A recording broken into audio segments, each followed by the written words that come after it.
year when the pups are being born, coyotes and fox don't get along. Oh. A coyote will kill a fox. Wow. So they'll bring their young around people where the coyotes won't want to be. So this time of year, we usually end up with... They use you guys as human shields. Yeah, exactly. Okay. That's funny. Yep. All right, let me make sure. Let's see. That's recording. Yeah, and don't worry if your foot hits the speaker thing. It's fine. If you need me to move that, I can also reorient it so that isn't right in between your feet. I wanted to do a couple fact checks here. Sure, yeah. So I get my facts correct. Okay.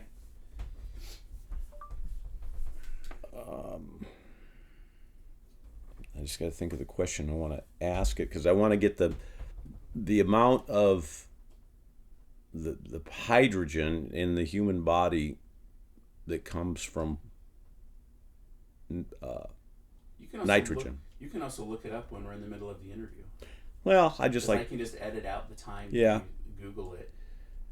I think that's about the only thing that I wanted to check right away. How much of the hydrogen? It's the protein. I'm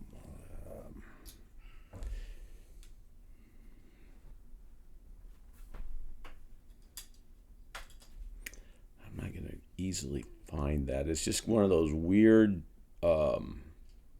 facts and it's kind of like that, as mind-blowing as the map of the livestock waste. It's like Chris Jones's map. Yeah, it's like something you never think about.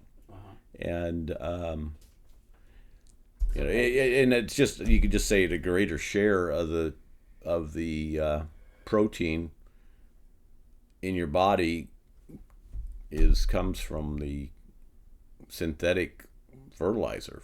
And it's just to get that fact straight. It's like there we go. Approximately 40 to 50% of the nitrogen in the average human body, the key component of all amino acids and protein, originates from synthetic fertilizers. Wait a minute. Hold on. What? Can you break that down into what that means? Oh, because it originates from the synthetic fertilizers produced by the Haber-Bosch process. Yes. Wow. So the reason this is true, 40-50% of the nitrogen in the human body, the key component, so it's because so much of our food is grown with synthetic fertilizer. Right. So do we know what the implications of this are on our Well, at the atomic level, nitrogen is nitrogen. It's just along for the ride. So that nitrogen got pulled from the air. It got hammered together with hydrogen under high pressure in the Haber-Bosch process. From there, it got converted in the soil by microbes into a form of nitrogen that the plant can use. So then that nitrogen went into the plant.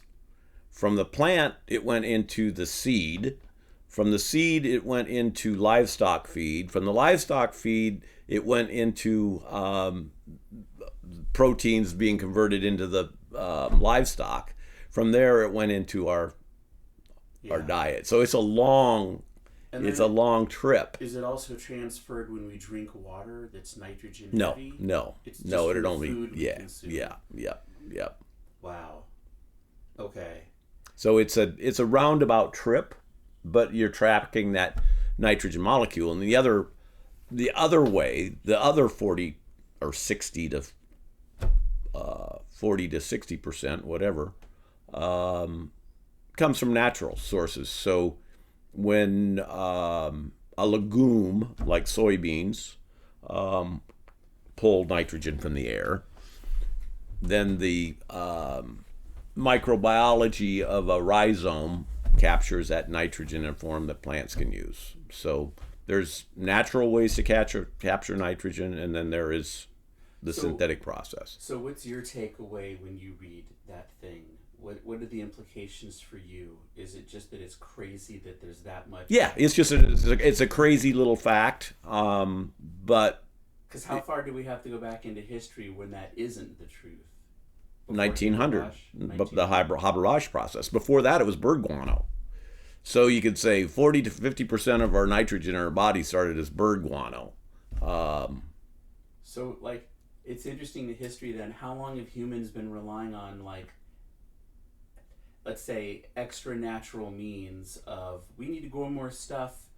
The soil isn't working the way we want it to. We want even more fertilizer. As long as there's been agrarian societies, people have understood that human waste, livestock waste, plant waste, broken down, enhances the growth of food crop. Yeah. So this is one thing that we didn't talk about that's really, really interesting. And that is the story of the food forests of the Amazon. Okay. So I don't know if you've heard of or understand, or it's called terra preta. And terra preta is the dark earth of the Amazon basin. Okay. And when it was first discovered by American scientists, basically in the 1890s, they ran across these paddocks of soil that were highly productive in the sandy rainforest soils, because the rainforest soil, there's so much precipitation, it basically washes all the nutrients away. And they found these small paddocks of highly productive soil, and they excavated them and determined that they were man-made. And they knew that by looking at remnants of bone, of terracotta. It was basically a compost pile. What's terracotta? Pottery. Okay. Pottery shards. Okay. So when they discovered that, they just thought that it was small areas, that there had been a culture that had realized that they could compost and create this highly productive soil. And the other thing that it contained a lot of was charcoal. And charcoal, biochar as we call it, is biomass that has been baked in the absence of oxygen. So it's basically putting cookies in the oven, shutting the door, turning the heat up, and forgetting about them, and you come back and you got these little charcoal pucks. So what that does also is that it conserves up to 90% of the carbon in that biomass. So when we burn with an open fire, you have oxygen in contact with the combustion. Mm-hmm. So the oxygen and the CO2, then the carbon attaches to the oxygen molecule in combustion and goes off into the atmosphere as CO2. In pyrolysis, in making charcoal, you limit the oxygen. So then that carbon is conserved in that biomass. So then when you so when the plant takes the CO2 in from the atmosphere, it's locked up in that biomass. It's processed through the charcoal making pyrolysis process. I see. So the carbon that is pulled in from the atmosphere before gets bound up even more in the pyrolysis process. Yes. Okay. So when it's done in that manner, there is, just like the water cycle, there is a short and a long-term carbon cycle. So the short-term water cycle is it rains, it goes into a lake or a mud puddle, and in a few hours or days it evaporates. So that's the short-term water cycle. Mm-hmm. The long-term water cycle is it rains, it seeps into the ground, it seeps into an aquifer. It may be 1,000 years before it's pumped out of the ground or seeps back out through a spring, that type of thing. So you got your short and long term.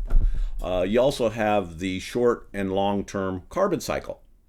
And right now, farmers are encouraged to get carbon in their soil. How do you get carbon in your soil? Well, you plant cover crops.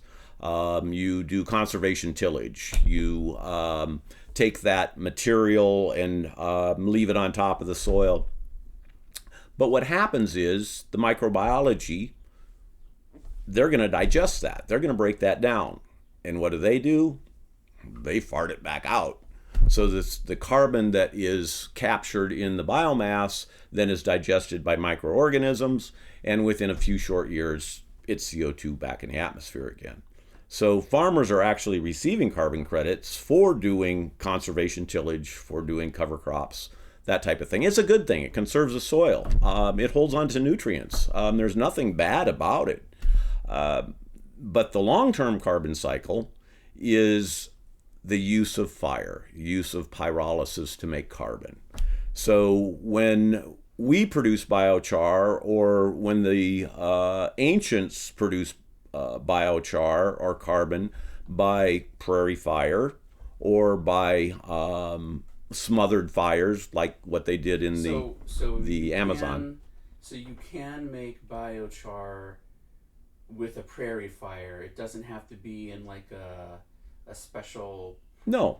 Okay, I was thinking about when you said without oxygen in the process. No, so I thought you had to have a... So that the way that a prairie fire, if you ever watch a intense grass fire, the flames are all up above the biomass. Right. So what's happening is that the intense heat of the fire itself is baking, is gasifying. So it releases the combustibles out of that 6-foot tall prairie grass, and that rises up. And everybody should experience a prairie fire at some time because it is so unique. The amount of energy that is released, it creates its own wind, and it will even create its own dust devil, fire tornadoes. Yeah. So you get such an intense movement and convection currents. So you're baking that biomass, the combustibles go up, and all the flames are up above the biomass. And so what's happening down below? You're baking it. You're baking it. It's like the cookies in the oven. Wow. So then, if you walk across after an intense grass fire, it's all black. You don't see ash. You don't see the gray ash left behind. So the difference between... But, so something I want to ask you is, so when I went to the prairie burn and filmed it, one of the things that I noticed is, so, I was going around in this guy's 2x2, the farmer who owns land, and we were sort of like sneaking into spots where the fire had already gone through, and then he was like, hey, check this out. And so I put my hand down into, I guess, what I would call the duff. Yep. Right? And I expected my hand to be completely black and ashy, like from a fire, like at a campfire. Right. And instead, my hand just went right through the duff, and I looked at my hand, and it was totally clean. Yes. Well, yes. What's happening there? It's complete combustion. So a forest or a wood fire that has oxygen. So if you see a forest fire and the flames dance from tree to tree in the treetops, it's oxygen fueled fire. So after a forest fire, there's a lot of uncombusted branches and that kind of thing. So the difference is the combustibles, the oils, the combustible material that's still in that wood or in biomass if you don't have a complete or an oxygen fired fuel. I finally get what you're saying, I think. the combustibles are separate from the heavier carbons. Yes. So what's left behind is Is a ton of just carbon. Really good, So rich carbon. exactly. So in an intense grass fire, in the process that we use to make biochar, which is a machine, we want to heat it to the point that it squeezes all the combustibles out. Oh. And the only thing that is left is the carbon structure, and then also any of the minerals. So you're not going to combust calcium, you're not going to combust iron, magnesium, all of the minerals that the plant has taken up over its lifetime. Okay. Now, So, and you first reached out to me because of a prairie burn video that I yes, put up. yes, And you were really excited to talk about this exact topic, which is why we're here today. Correct. Could you introduce yourself real quick? I forgot to say sure. that part. My name is Steve Gruhn. I live in Spirit Lake, Iowa, home of the Iowa Great Lakes, which a lot of people don't realize that Iowa has Great Lakes, which included you, Charlie. He said there's actually water in Iowa that you can swim in. Yeah, there's actually water in Iowa that is used for drinking. The unique thing about the Iowa Great Lakes is that Spirit Lake is the potable water for the city of Spirit Lake, and West Okoboji supplies the potable water for Arnold Park, Okoboji, West Okoboji. So that is unique of the only water sources in the state of Iowa. Yeah. And I definitely want to ask you more questions about this amazing area, which is where we're sitting right now. We're sitting, what's the shoreline that we're This is Spirit Lake. Spirit Lake. So on the biochar front, so let's just talk more about stay in that vein. So, for example, one thing that stands out to me is you had mentioned the connection between, hopefully this isn't jumping ahead too much, but about a dung beetle and the relationship with charcoal. Sure.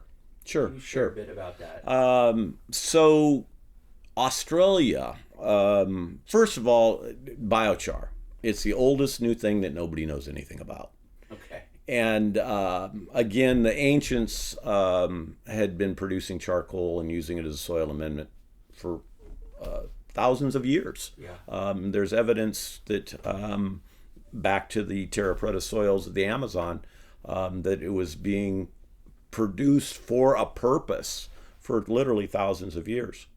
So in Australia, they've been doing a lot of research with biochar, using it as a soil amendment. It is a sponge.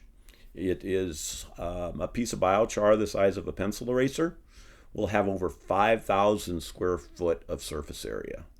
So when that fire heats that biomass, not only does it excavate all of the combustibles out of the pores, it also pops it like popcorn. So as that heats up very rapidly, it literally explodes out of the pores of the biomass, and it creates pores within micropores. And so you've got this very, very porous and adsorbent material. So the Australians, looking at it as a soil amendment to hold nutrient, hold water, and microbiology. In the soil, it does the same thing in the ruminant of a ruminant animal, like cattle or bison. So they were feeding biochar to cattle, and we're finding that it increased the rate of gain, that the biochar did several things. It provided a home in the rumen for microbiology that then helped digest the feed that the animal was being given. The other thing is biochar is alkaline. So it acted as Tums. So like in a high grain diet, acidosis is a problem in ruminant animals. So it was helping with that. So what they didn't expect, and was a after effect, they started looking at the soil that the excrement from the cattle was going on. Mm-hmm. And what they found was evidence of biochar within a year of the livestock being fed it. The biochar was being found at depths of 5 to 6 feet. Yeah, incredible. And what they found out was that dung beetles love biochar. So when it came out the back end, the dung beetles were grabbing the dung biochar and carrying it deep into the soil. Well, what does that mean? Yeah. What it was doing was carrying nutrients to that 5 to 6 foot depth. And what it told me and what I realized and everything that I learned in agronomy and soil science, that it took 75 years to produce an inch of topsoil. Yeah. That is so not true. Because what's happening is that the dung beetles, the insects, are gathering that nutrient that's coming out of the back door of, in this part of the world, over the eons, is buffalo. And they were carrying that nutrient deep into the soil. What are our prairie plants? What are our deep-rooted perennial prairie plants and grasses? They grow to depths of 5 to 6 feet. And why is that? They're chasing the nutrient that's down there. So when the settlers came here and said, "Oh, the soils of Iowa are so wonderful, the topsoil's 5 to 6 foot deep," it's because of the dung beetles. It's because of the deep-rooted perennials. It's because that biomass that for thousands of years was going to that depth to chase the nutrient that was down there. When it decomposed, it created this profile of highly rich, nutrient-filled, carbon-filled. That's why our soils are so rich and so black in Iowa. I think it's also interesting to think about well, actually I was going to say is I feel like when I hear something like, okay, so there's a fire and it creates, biochar or a lot of good carbon on the top, since most of us are trained to think of, well, there's probably only just one big fire because we don't like fire. We're going to stop any future fires. So I just have to break out of my cycle to realize, like, we're talking about before fire suppression. There were Correct. more. I mean, so there were more regular fires, right? From the sky, Fire from Native Americans, the indigenous peoples. Fire is as important in the cycle of life as water. It's the earth, wind, and fire. That it's a very, very important. And for the last several hundred years, humans think that we need to control fire, that it's not an important part. It's too fire like mosquitoes, like just kill them all. Exactly, Right. exactly. Yeah. So we have not added any, I call it ceramic carbon, to our soils in this part of the world for several hundred years, at least 150. And the example that I like to use is that you can take clay and you can make a coffee cup. Sure. And if you don't fire this coffee cup, you can put water in it a couple times and it's just going to dissolve and be clay again. Right. But if you take and fire that clay, it becomes ceramic. Sure. And it remains ceramic even if I break this cup. Right. It's still hard and will not break down. Okay. So again, back to the short-term carbon cycle versus the long-term carbon cycle. So the cover crops, the crop residue that's left on top of the soils, that is short-term soft clay carbon. Okay. That dissolves back into the atmosphere, the CO2.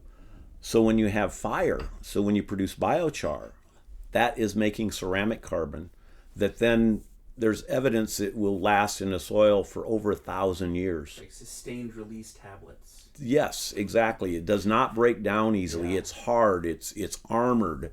So you're creating the Three Little Pigs instead of a house of straw. Yeah. You're creating a house of brick that stays in the soil.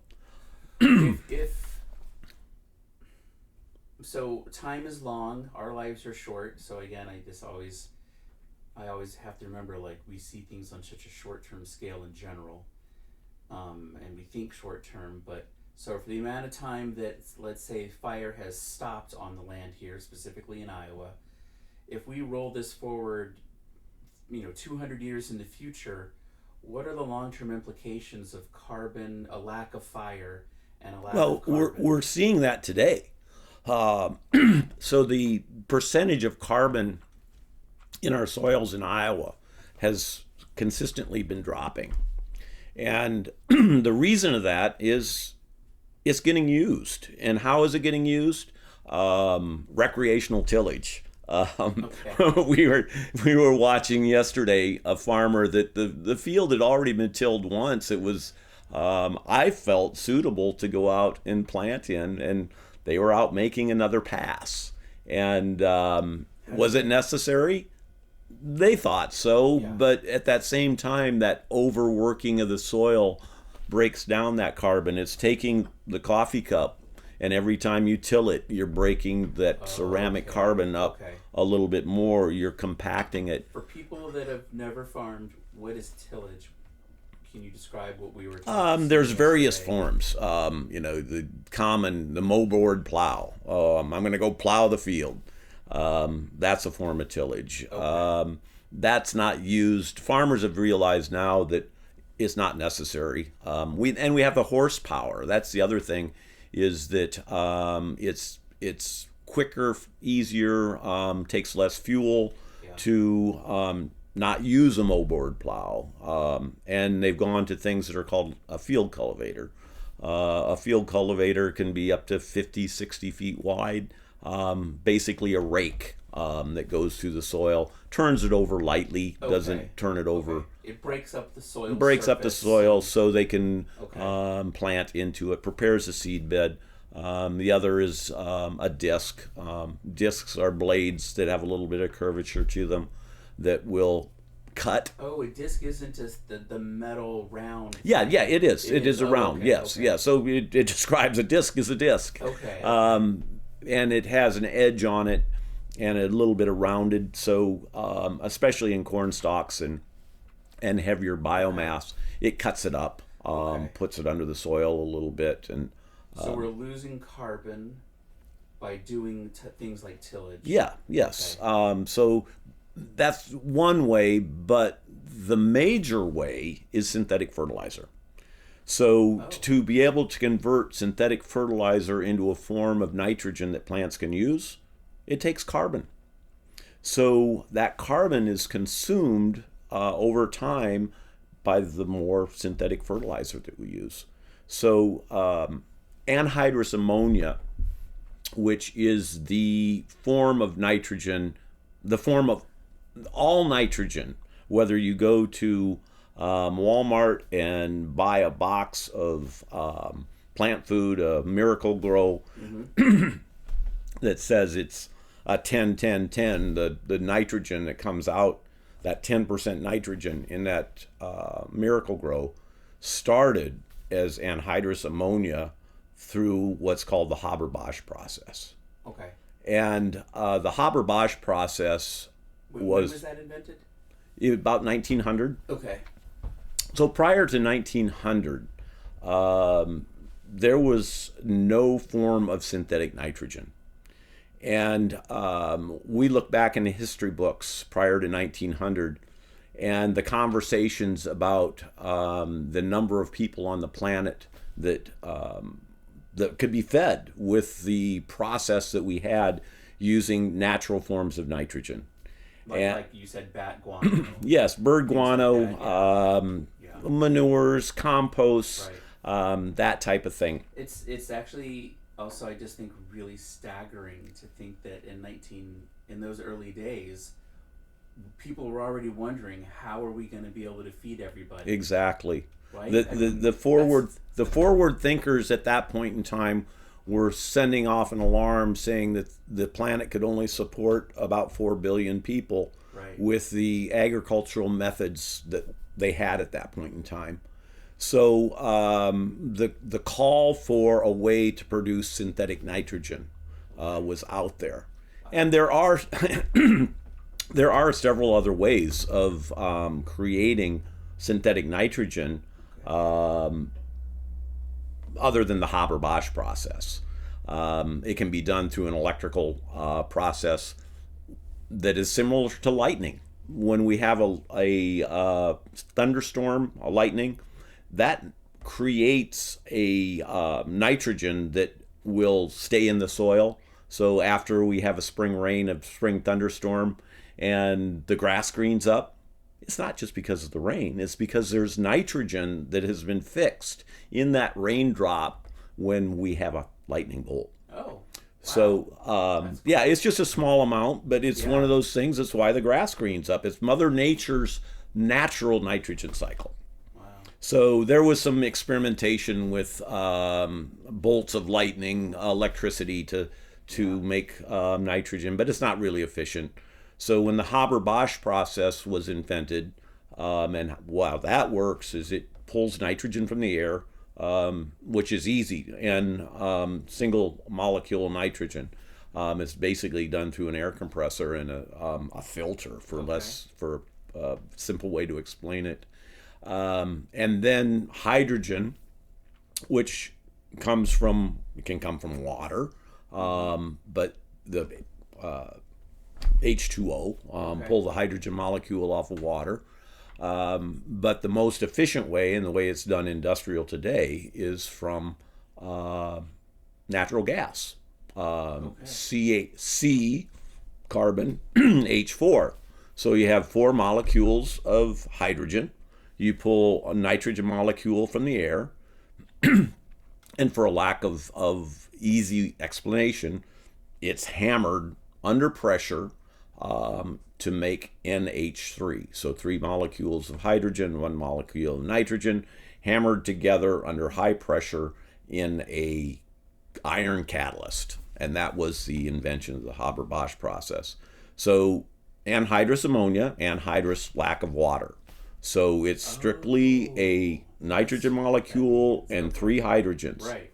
So that is also the reason that it's so dangerous, is because what it wants to do when it escapes, it's under pressure.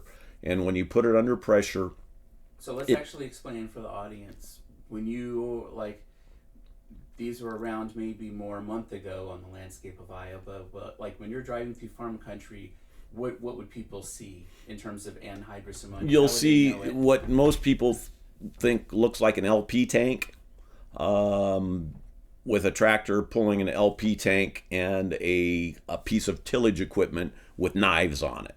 And what that is the anhydrous ammonia, which has been compressed into a liquid form in the tank, and they're pulling that across the field and injecting it into the ground. So when that is under pressure, there's a regulator. It's much like your gas grill.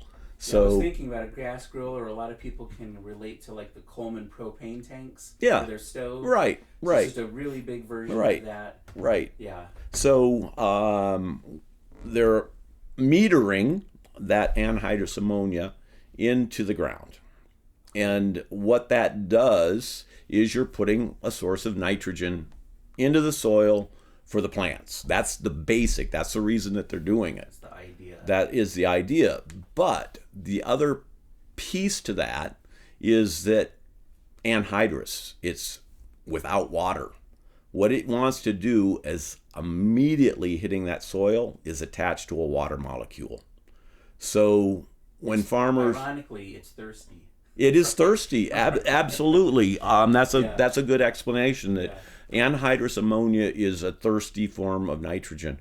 Okay. So farmers are advised, and they know this, that you don't put anhydrous ammonia on when the soil's dry. It will literally volatilize. It'll escape the soil and go into the atmosphere. So they aren't going to waste that money. And so they're... By the way, how much... I mean, I know it's been a while since you farmed with that stuff, but at least back when you were still farming, how much would a tank of that cost? I'm 65 years old, so when we talked about this, the first time that we used anhydrous ammonia on the family farm, Right, the story with your dad. Yes. I was hoping you would Yeah, mention I was in elementary school, and we didn't have a high horsepower tractor. I think it was maybe 40, 50 horsepower tractor at that point in time. And it takes horsepower to pull one of these units across the field with the tank and everything. So he had it hired done. And we were standing out in the field and watching it be applied for the first time. for the first time. Yeah. And he looked at me and goes, I don't know if I'm doing the right thing. He said, this anhydrous ammonia is really dangerous. Don't get near it. If you breathe it, it will burn your lungs. It will burn your skin. He said, I just don't know what it's doing to the soil. But everybody's doing it, and it's a cheap source of nitrogen. Yeah. And at that point in time, I think it was $25 or $35 a ton. A ton, yes. Wow, that yes. is cheap. A very cheap source of nitrogen. So that's the reason that it was being used and promoted. Today, it's probably, and I don't know exactly today. Yeah. There's been several times when it's been over $1,000 a ton. Okay. With the current foreign situation with fertilizer and all that, it's probably back in that area, $750 to $1,000 a ton. Yeah. And a farmer is going to apply about 2.5 acres. A ton will cover. So. Whoa! I thought a ton would cover like 100 acres. No. Okay. So this is my city man brain. Wow. Let me quick run the numbers. So anhydrous ammonia is 89% nitrogen. So in a ton, you're going to have about 1,800 pounds worth of N. And I'm a little off. So 1,800 pounds. If a farmer's putting 200 pounds of nitrogen, and the rule of thumb for nitrogen use for corn, because corn is the heavy nitrogen feeder, the rule of thumb is 1 pound of nitrogen per bushel. Okay. So if a farmer's goal is 200 bushels of corn per acre, which is average for Iowa, they're going to want to put down 200 pounds of N. Okay. So if there's 1,800 pounds in that ton of nitrogen, they're going to do 9 acres. Okay. Wow. So at simple math, if it's costing them $900 a ton, it's costing them $100 an acre just for the nitrogen. So that's where farmers today are going, there's no money. When they pay $300 a bag for seed and $100 an acre for nitrogen fertilizer, and another $50 or $75 for the phosphorus and potassium, and $50 for the herbicide, and then you take a $500,000 tractor and a $700,000 48-row planter, and you start running all these numbers, it is mind-boggling. It's time to get a job, yeah, a different job, or another job, just to right, pay for or to pay for your farming, or the neighbor's 160 acres. I've got to get these costs spread over more land. So that's the incentive for farmers to get bigger. As the equipment gets bigger, the costs get bigger. They need to spread it out over more acres. Well, so going with the anhydrous ammonia, you had talked about the temperature at which it comes out. Yes, so it's... Which kind of blew my mind. Because I'm just picturing like a warm liquid, maybe 60, 70 degrees, gets injected into the soil, but then you said it's a compressed gas. I thought that was liquid in those tanks originally. It is. Can you talk about that? It is a liquid, and let's talk about the other uses for ammonia. It's a refrigerant.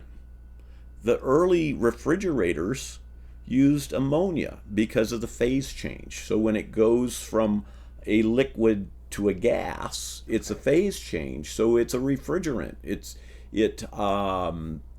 As it comes out of the tank, it's a liquid in the tank. And then as the pressure is released, it's just like propane. Propane is the same. It's liquid in your tank, and your gas grill tank, and then when you release the valve, it comes out, and the same thing. If you ever feel your Of course, propane that's right. The tank, tank, it gets really cold right, sometimes when you run it for a long right, time. when you're really cooking on the grill and Yeah. there's frost on the Yeah, you get frost on you're it. right. So Oh, wow. the same thing So with because of ammonia when it goes into the, and you'll see that on the tanks in the field sometime as they're applying it, there'll be frost accumulate on the regulator or on the tank. So think about this: you're putting something into the ground that is flash freezing. What's it going to do to the microbial life that it comes in and flash freezes that microbial life? So you're affecting the living organisms, the worms in the wow. soil Yeah. by putting that on. What temperature roughly would you say this stuff is coming out? I think it's like 22 below, 30 below zero, something like that. Wow. And that is the danger of a person applicating or using it or being around it, is that not only is it going to freeze your skin if you come in contact with it, it's going to burn it. And how it burns is because it's anhydrous. It wants to attract that water molecule. Mm-hmm. So you get it on your skin, it's literally draws all the moisture out of your body. Which represents like a Right. burn. And Wow. the biggest danger is breathing it. It's a gas. So if you breathe it in, you're going to burn and freeze at the same time the tissue in your lungs. So It's really interesting to think about that. Then the implications of just doing that over such huge surface area, just flash freezing so many. Yeah, I mean, wow. Do you think, is it a fact that most modern conventional farming is using anhydrous ammonia, or well, is it a small percentage, or? it's I don't know exactly what the numbers are. There's a lot of farmers that use it. Yeah. It's a necessary ingredient to create high yield corn. There's just no two ways about it. And It's a necessary evil to keep your costs yeah, managed. exactly. It's the economics, Yeah. and there are other forms. So all synthetic nitrogen starts as anhydrous ammonia. So then, to create a dry form like what you would spread on your lawn. So when you go buy Like bag Miracle-Gro. a bag of Scott's fertilizer, Okay. and the label says 35, 5, 8, whatever you're putting on your lawn, the 35 is the nitrogen content. And the nitrogen in that lawn fertilizer bag started as anhydrous ammonia. And then they created a dry form of nitrogen, which is called urea. And that urea is produced by putting CO2 along with the gaseous ammonia, and it forms urea. So As a solid? as a solid, Okay. yes. So back to the Haber-Bosch process. So when the anhydrous ammonia facility is producing or splitting the CH4, so the carbon molecule is coming off. It's a waste product. They capture that into CO2, and then they take that CO2, combine it with the anhydrous ammonia to make urea. So one of the largest CO2 sources on the planet is the production of synthetic nitrogen fertilizer. As we split the CH4, the carbon that comes off of that, the CO2, Wow.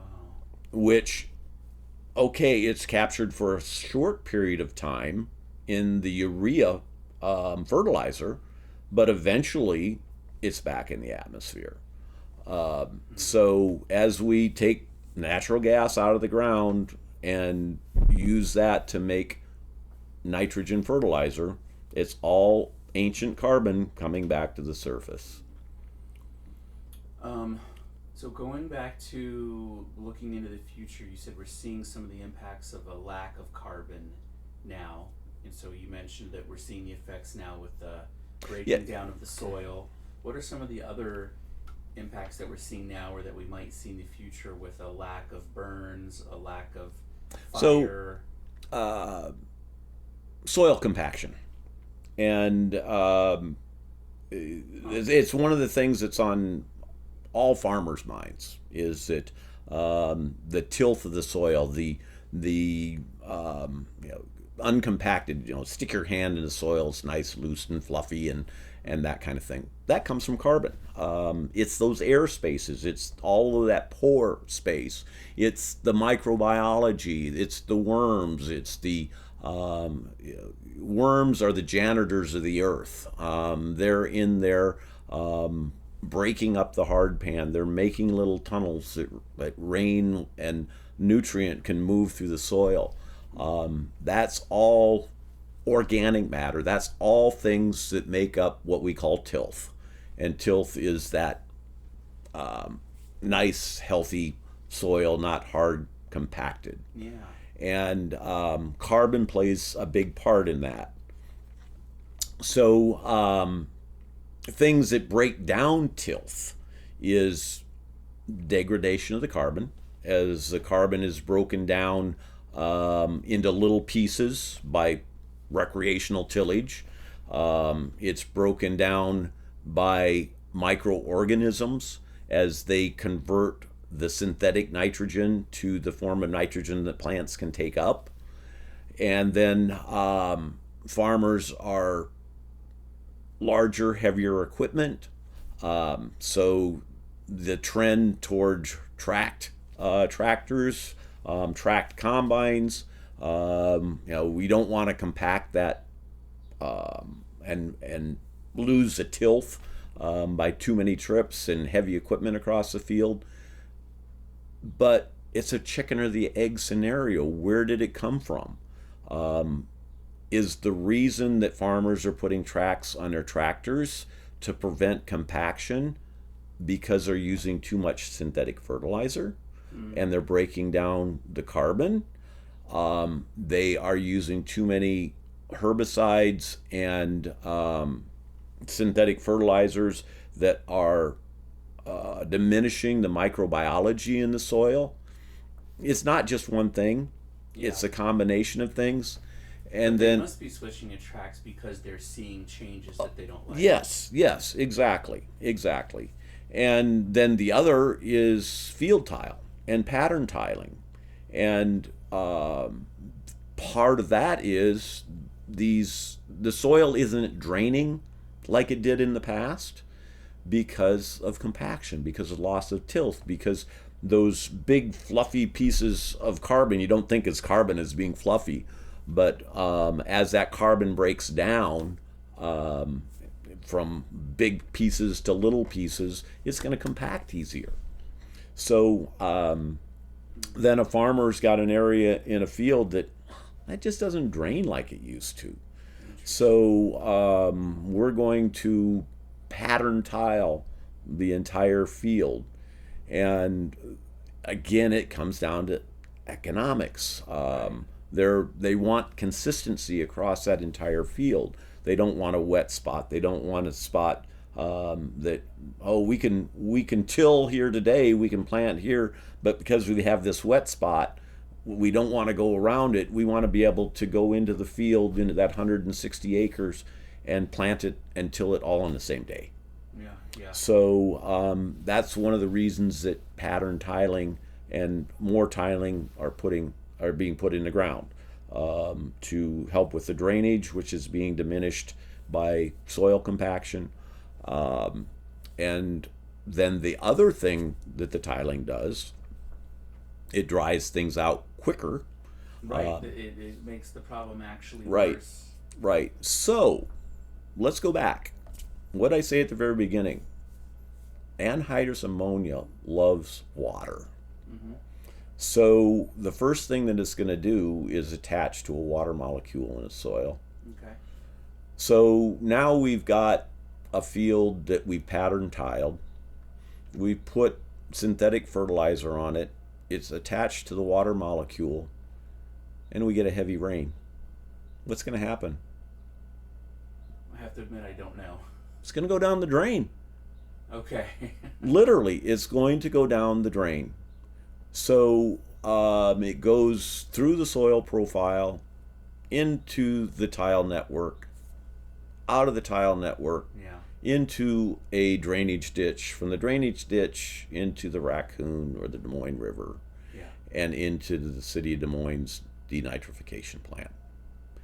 So, how, and don't get me wrong, farmers are wanting to do the right thing. Nobody wants to take $1,000 a ton fertilizer and flush it down the toilet. That's absolutely, if anybody thinks the farmer's doing it intentionally, no, it's not. Are they doing it for economic reasons? Yeah, they're doing it because they have to be able to produce maximum yield to pay the bank back for that $500,000 tractor that they needed to purchase to spread the economics of scale. Yeah. And how do we break that cycle? That's the question. Yeah. That is really the question that we need to answer, is how do we break that scale of ever increasing size? Every farmer will tell you this, is that we're stewards of the land. Mm-hmm. So we want to protect that resource. But when you've got one protector over 10,000 acres versus what we had even a short 10 to 15 years ago of 10 protectors, the average farm size of maybe 1,000 acres, versus what we had 50 years ago of 160 to 300 acre farmers.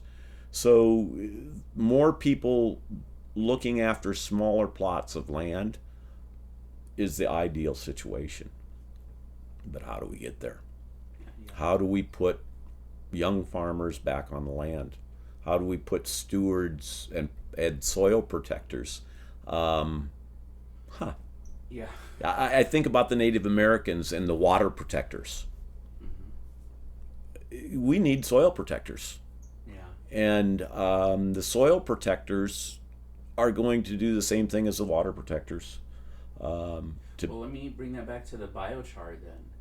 You actually have like a facility Yes. where you make biochar. What is your vision for how it could be used as a soil protector sort of thing? Is that what you're thinking? Well, let's back up a little bit Okay. to my background. You know, Great. how I got into all of this, and how I met you. So, born and raised on the shores of Big Spirit Lake. Mm-hmm. Our family farm, it's 160 acres, sets on Sandbar Slough. Sandbar Slough is the only contiguous piece of watershed in the entire Iowa Great Lakes area that's privately owned.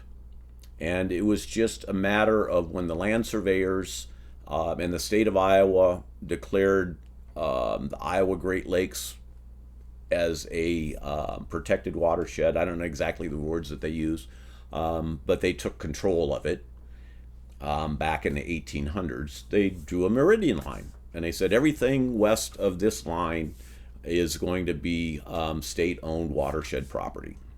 And it just so happened, and I don't know if the surveyor just didn't look at the map right, and anyway, Sandbar Slough was not part of that. So growing up there as a kid, wading in the marshland, chasing frogs, chasing fish, that kind of thing, it just gave me an appreciation for the wetlands and the relationship of agriculture to wetlands and that kind of thing. And the other thing, as a kid growing up next to the lake, I've said this is like the best place in the world to grow up. We had 3 family resorts right across the road from the farm. We've got some of the best sand beach in the entire lakes area. It was a different set of families every weekend coming back to the lake, and we'd look forward. Friends of mine that were permanent residents here, and so, oh, this family's going to be here this week, and next week it's going to be this other family. So that's part of the draw of the Iowa Great Lakes area, is that people come back. They set their summer vacation. So to be able to have that in my backyard and a farm in the front yard, it was really a unique experience as a kid growing up. You had the lake, you had the wetlands, and you had the farmland. Yes, so exactly. Had the best of well, and the third thing that was probably the biggest influence is my great aunt's farm, and that's located on the west side of Big Spirit Lake. And my father started farming that farm in the mid '60s, so I was, just a kid, elementary school. And the unique thing about the Bergman farm and the Bergman family, they were one of the last people in Dixon County, where the lakes are here, that bought a tractor. They farmed with horses up until the 1950s. And my dad started farming in the 1960s, so horse gasoline powered agriculture for them was a new thing. And Carl Bergman was a bachelor. He would have been in his 70s at the time that my dad took over the farm. And Carl was an old German, that everything had to be done the way it's always been done. And just clarify, Bergman was his dad? It would have, my uncle married into the family. Oh, okay. So it was my grandma's brother that married into the family, and that is the connection to that. Got it. Okay. So it diversified, like all farms used to be. They had dairy cows, they had chickens, they had hogs, and they had a manure pile. And that manure pile could not be spread for 2 years. So it was literally a science that you layered the manure pile, you cleaned out the chicken barn twice a year, and at that point you put the chicken litter on the compost pile. You cleaned out the hog barn almost on a weekly basis, so that went on. You took the dairy manure and that went on. But you didn't touch it for 2 years. Yeah. And I can remember my dad saying to Carl, just haul it out. I've got a manure spreader. We'll come over. We'll haul the pot. No, we've got to compost it for 2 years. Well, why? That's the way we've always done it. And interestingly enough, because they were old school, they never used herbicides. And when my dad started farming the farm, the weed pressure just exploded. And the thing that I realize now, the reason that compost pile was 2 years, what happens when a compost pile is active? It heats. So it's getting hot enough, it's killing the germination of the weed seeds. Yes, exactly. Yeah. It was nature's herbicide. So when that manure got hauled out that hadn't been composted, those weed seeds were still active. But if it had been composted, it inhibited the germination of a lot of those weed seeds. How common is composting the old-fashioned way today?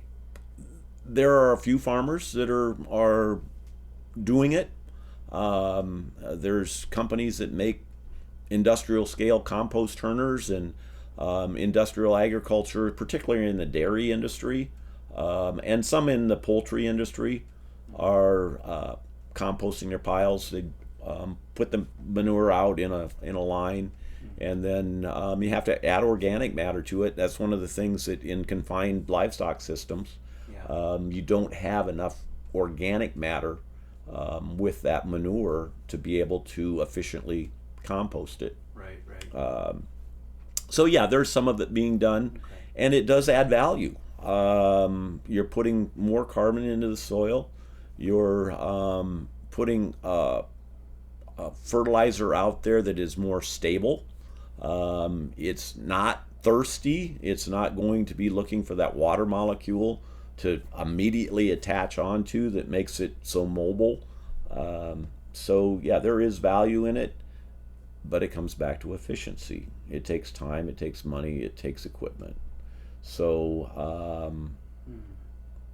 the other thing, or the good, I don't know if you call it good, but when fertilizer gets to $1,000 a ton, farmers are looking at alternatives. They're looking at other ways to put that nitrogen onto the field, and so composting is an answer. Hmm. So actually, well, no, actually, I was going to ask you about. Oh, I guess yeah. I started down the whole Bergman That's right. Yeah. farm, and I never finished. So Yeah. we got onto the composting side of it. So yesterday, Charlie, when we pulled on, it's literally emotional for me. Um, because of the ties to that farm Mm. and growing up there and knowing your passion for prairie restoration, for natural, for undisturbed, and your vision for this documentary of what was Iowa like 150 years ago, 200 years ago, Mm-hmm. and you pulled on that gravel road on the west side of Little Spirit, and you're going back in time, Yeah. Yeah. and your eyes lit up, and it's like, this is what Iowa must have looked like. Yeah. And yes, and so the audience knows. Again, the Bergman family did not change until the 1950s. And the farm is, I think, about 800 acres. Mm-hmm. And it is a peninsula that sticks into Little Spirit Lake. So there's savanna woodland that was managed by sheep. They always had a large herd of sheep that grazed that peninsula.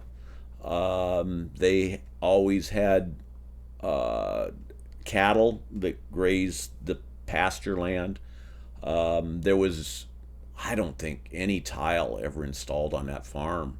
So they just farmed around the wetlands. So the fields were smaller, broken up a little bit, and it's very rolling. And so out of that 800 acres, I think there was about 300 to 400 that were tillable, and then the wetland, and then 160 acres of unbroken prairie. And of that 160 acres, it's the largest privately owned piece of native prairie in the state of Iowa. So growing up there, it gave me an appreciation of what Iowa looked like, what you saw when you came around that corner. And to see the balance of native prairie and how it worked. So of that 160 acres, 80 acres was permanent pasture. Mm-hmm. So that was a little bit diverse because of grazing. There were prairie plants that were obviously destroyed by the cattle. There's our own family farm across the road. We've got about 20 some acres that is never been tilled, but it was always pasture. So it has a different look to it. The plant diversity is not as great, but there was another 80 acres of that had been hay meadow. I just want to clarify one thing, just for people who've never been around farm world. Pasture means not just a pasture of grasses. Pasture means that grazing land. Animals graze it, grazing land, and they tend to eat it all the way down to the ground. Yes. Yeah, which changes things. Okay, just so the pasture land was grazed by cattle. So 160 acres, 80 of it was pastured, but you're about to talk about the other 80 acres was hay meadow. Okay. And pristine.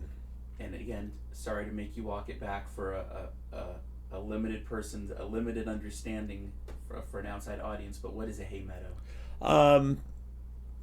Basically it's cut for hay, baled up into bales and fed to livestock that way. So it didn't have the livestock traffic. It was never chewed to the ground. So the diversity of plants on that was much greater. Never any herbicide by any means. So you had all these deep-rooted perennials. It was native prairie. It's what Iowa looked like so before it was cutting the grass once or twice. Yes, it was just cut once a year in August. Yes, and then that's remarkable. So that's just to put in perspective for people. That means like since the last glacier was in this area, the only big human impact to that spot since settlement happened has just been some mowing. Right. That's so rare for people who haven't been to Iowa. Exactly. You don't know how so rare Iowa is the most terraformed land on the planet. Yeah. I think it's 99.8% of the surface area of the state of Iowa has had something done to it. Yeah. Whether it's been turned over and tilled or a house built on it. There's no place else on the planet that has had as much work done to it. Now, I wanted to ask a question about that 80 acres. Even when you were a kid, did you understand the specialness of it, or did it take you a while to grow up and sort of reflect? No.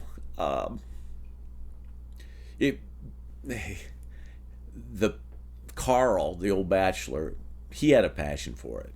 He understood. He knew it was special. Yes. Okay. And we joked that the reason that it was never broken up, it was never tilled, is that because the farm was diversified, they used horses.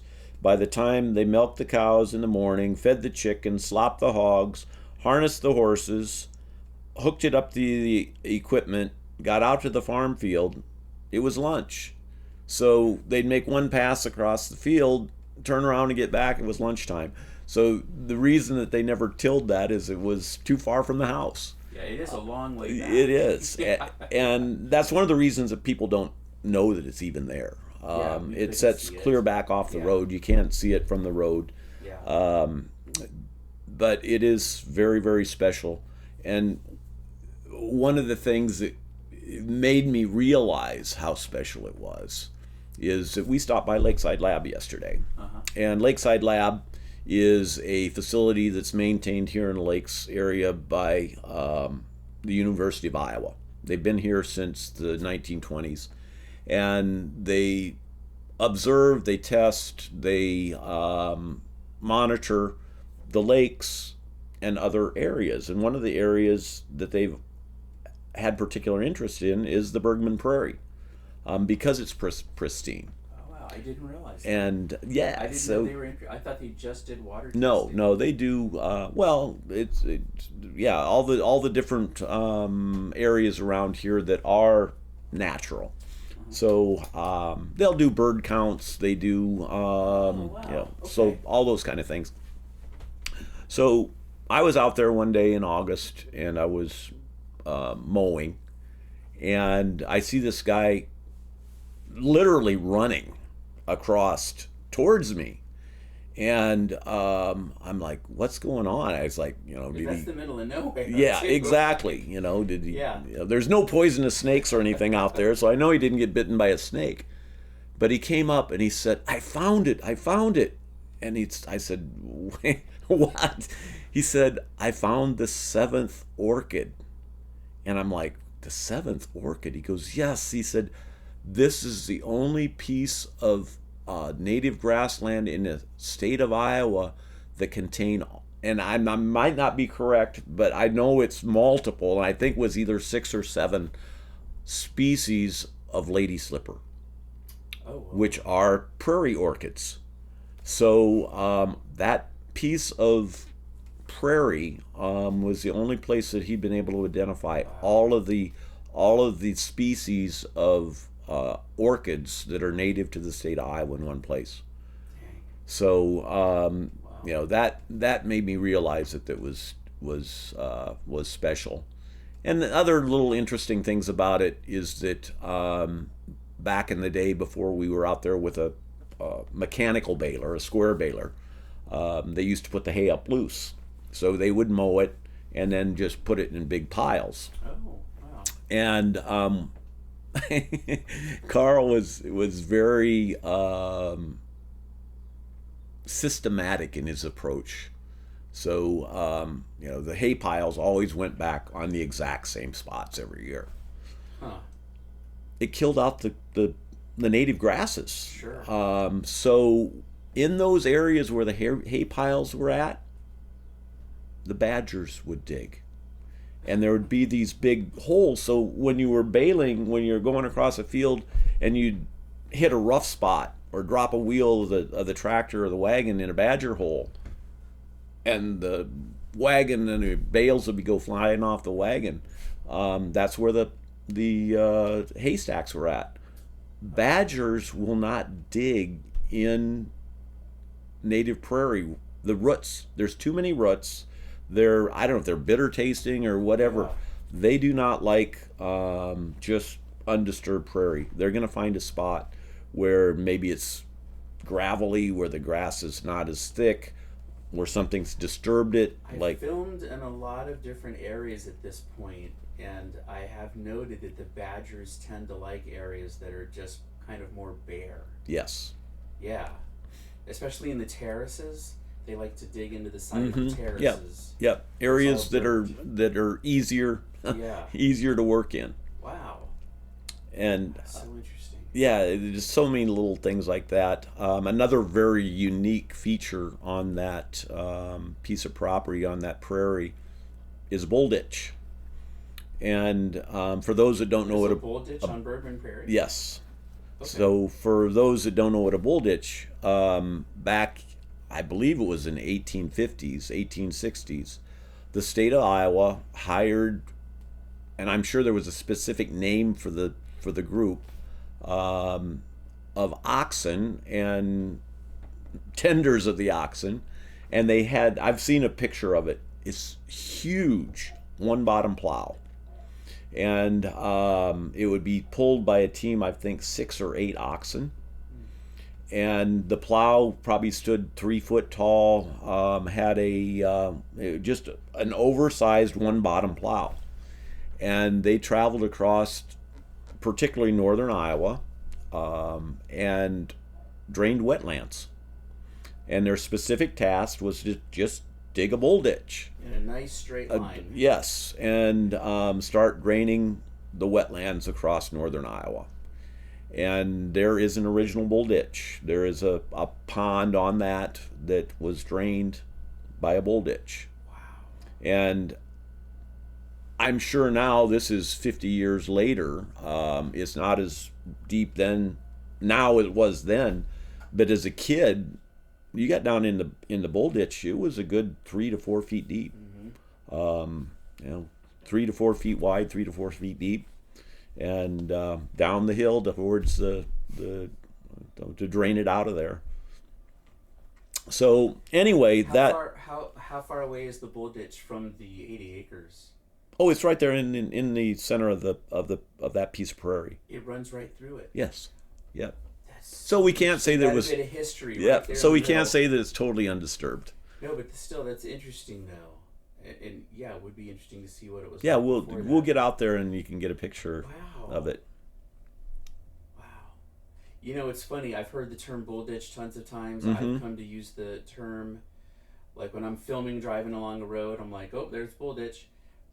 It didn't occur to me that There was it really pulled by bulls. Okay. When you I mentioned pictured that, mechanical steam shovels. yeah, That's what I was always okay. thinking. So it started off with It oxen. actually started off with oxen that were Wow. commissioned by the state of Iowa to go out and start draining wetlands. So the terraformation of Iowa and the need to pattern tile and get the water off the surface It goes started back within like a decade of Yeah. the place becoming a state. exactly. Wow. And the reason that people came from Europe, the reason that my descendants came to Iowa was because of this thick, rich soil that had developed over thousands of years. And we haven't gone down this path. And that is how it got to be so rich. Yeah, so all right, picking back up where we left off, you were about to explain why people would come from all over the world to come to this place in the middle of Iowa. What was it that happened here that created such a good setup? The reason that immigration and Iowa terraformed was because of the rich soil. The Europeans, the people that came from Northern Europe, said they'd never seen soil like there was in this part of the world. And it's all not just natural. The glaciers that came here and scraped the soil clean, and then over 12,000 years of grasses and grazing by the bison and the natural progression that built the soils, it had little help. And the help that we don't give credit to are the Native Americans. And we know now by looking at the soil profile that about every 7 years there's a layer of carbon. And think about it. You lived out here in this sea of grassland.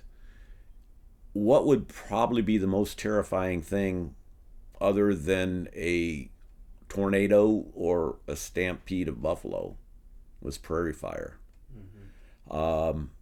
To think about standing in an ocean of grass that's 6 feet tall, as far as you can see, on a spring day when things haven't greened up and you'd see a little smoke in the distance. The wind picks up 35 mile an hour. Mm-hmm. You're in a firestorm. Yeah. We know that the Native Americans built their encampments on the east side of lakes because of the prevailing winds. So if there was a prairie fire that was out of hand, they'd be on the eastern side. So the wind would always be blowing the fire west to east. That would be the prevailing. That would be the prevailing Wow. winds. I've never heard that till now. The facts that the only trees when settlers first came here were on the eastern side of bodies of water.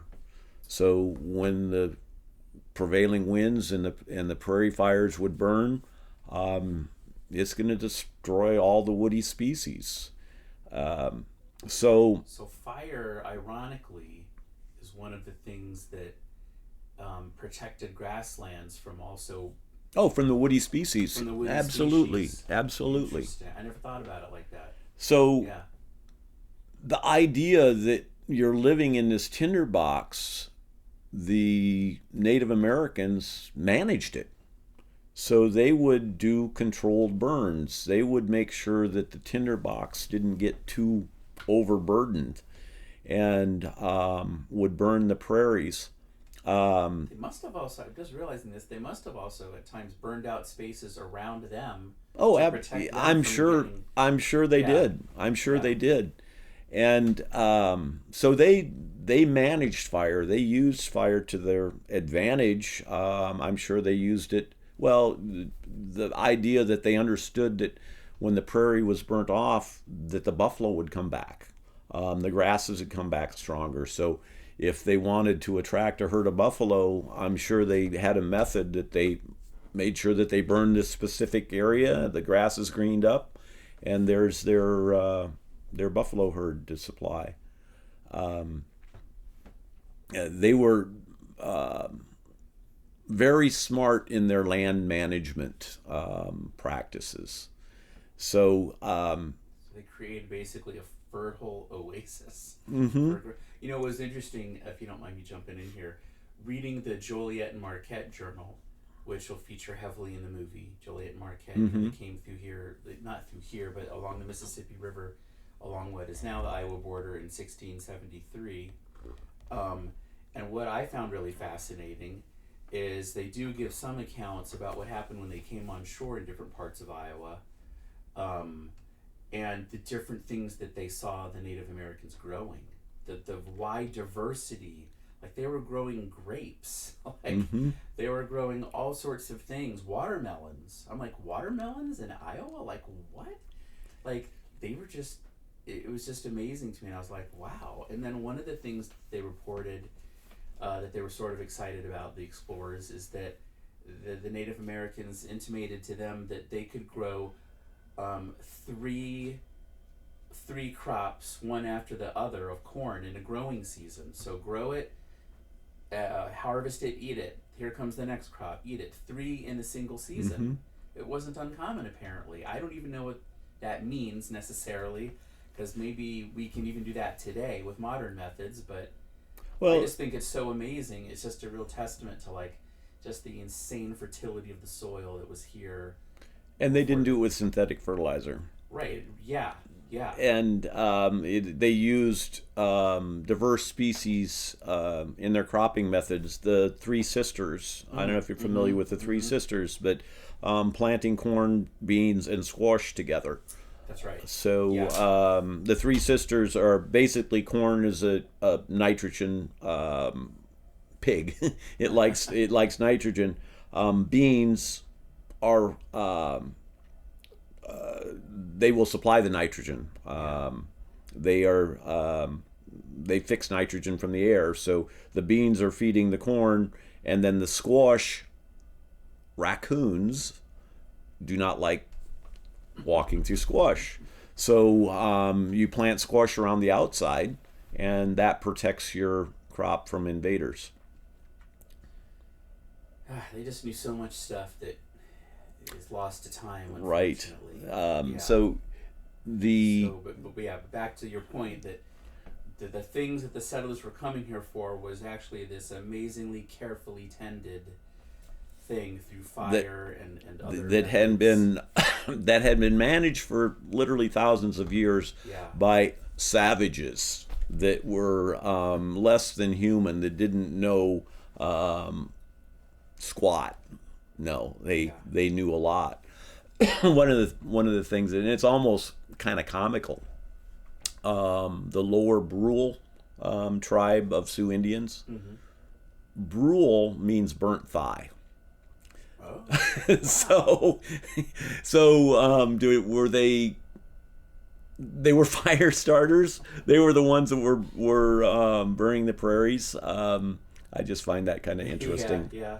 So, That's really cool. but the thing that occurred to me is that if you envision Iowa, the slightly rolling landscape, the sea of grasses, the spring of the year, the Native Americans burning that area off, attracting the buffalo back. The another interesting fact that at the time, the peak of the buffalo herd in the Midwest was estimated in the 60 million buffalo. Yeah. the American beef herd, entire beef herd right now is in that same numbers. So when we think about cattle and the amount of waste from grazing cattle and feeding cattle, it's no more than what was here with the bison when they roamed the prairies. Right. So when we look at manure management, how did the Native Americans manage a herd of that size? So again, visualize the prairie burnt off. You get a spring rain. What's going to happen to that black carbon that's on those hillsides? The rain's going to pick it up. It's going to wash some of that down along the edge of the lake, river, or stream. And if you've seen a grass fire, it will never burn all the way to the water's edge. It'll leave this little green buffer strip. So in nature's creativity, she built this natural carbon buffer strip. So when the herd of buffalo came and deposited all over the hillsides, which they did, you think about a herd of that size, the mass grazing, they're going to leave a mess behind. Mm-hmm. But it didn't pollute their waters. Mm-hmm. Because, for one thing, they built this natural buffer strip that had carbon in it. What do you have on your household, your kitchen faucet, to filter your water? A carbon filter. Mm-hmm. So the next step in it, it was my aha moment, is the Native Americans claimed they could drink out of almost any river, lake, or stream. So after that prairie fire burnt and made that carbon and it washed down, it didn't all get held in that buffer strip. Some of that washed through the buffer strip. Sure. And into the bottom of the lake or the river or the stream. What's every municipal water system in the world used to filter water? Charcoal, sand, and gravel. So the Native Americans had built this entire watershed-wide filtration system that utilized carbon, like we do today, to filter the entire watershed. So that herd of 60 million buffalo, they weren't polluting the waters. There was that filtration system in place. A free bioservice already all have a great, like a connected circle. Yeah, absolutely. So today, could that have partially to do with why our water quality is so poor? Is because the soil and the water is carbon poor currently? Well, when was the last time you heard anybody say, "I'm going to go dump a bag of carbon in my water"? It wouldn't happen. If I went to the DNR today and said, "I want to go dump a couple 100 pounds of biochar in the lake," they would say, "What are you thinking?" Mm-hmm. No, it was part of nature's cycle to put that carbon into the water. And my real aha moment on this whole carbon water cycle was I was listening to Ray Archuleta. And for those that don't know Ray, he's a speaker that travels all over the United States promoting regenerative agriculture. Ray is a former USDA soil scientist that left the USDA over practice. He didn't like the way that things were going and what the USDA was promoting. So he's been out on his own, it's probably 15 years, I would guess, talking about cover crops, talking about reduced tillage, talking about no-till, reduced chemical use, composting, and promoting to farmers there are ways to grow without all this additional synthetic inputs. So Ray was talking about cover crops and diverse species cover crops particularly. And he had pictures of a field in this part of the world in January. And it was new to me what he was talking about. And he said, we need to keep our soil alive and working 365 days out of the year. And I'm like, where's this going? And he had a soil probe. And a soil probe is basically a thin rod that you can go out and stick down into the soil and test the tilth, how easily it goes into the soil, that type of thing. So he was in this field in January, and he had 3 fields. He had one that was conventional tillage. So conventional is a farmer that is tilling several times during the season, planting with herbicides, using synthetic fertilizers, that type of thing. So just like modern agriculture. Yes, yes. And he went out there with the soil probe in January, froze solid, wouldn't go in the ground at all. Mm-hmm. So there was another field that had a monocrop, cover crop. So what they had done at the end of the growing season, or the end of the crop season, and that's one of the things that's a little bit of a misnomer, is when you're putting cover crops out, you need to have enough time that they can establish. They need to be put out early enough in the season they start to grow. So this was probably just a annual cover crop of cereal rye. And so my understanding of cover crop, we'll go ahead and describe to the lay person what a cover crop is. So you've taken out your corn. Or your soybeans, corn. Yes. So what is a cover crop? It is generally a small seeded grass. Can be oats, rye, something that establishes rapidly. Okay. So you spread that seed out. And are you trying to make a lot of money off of it? No, it's there strictly to cover the soil, to armor your soil. Okay. One of the phrases that Ray likes to use is "Don't farm naked." Don't leave your soil bare. Always have something on it, covering it. Okay.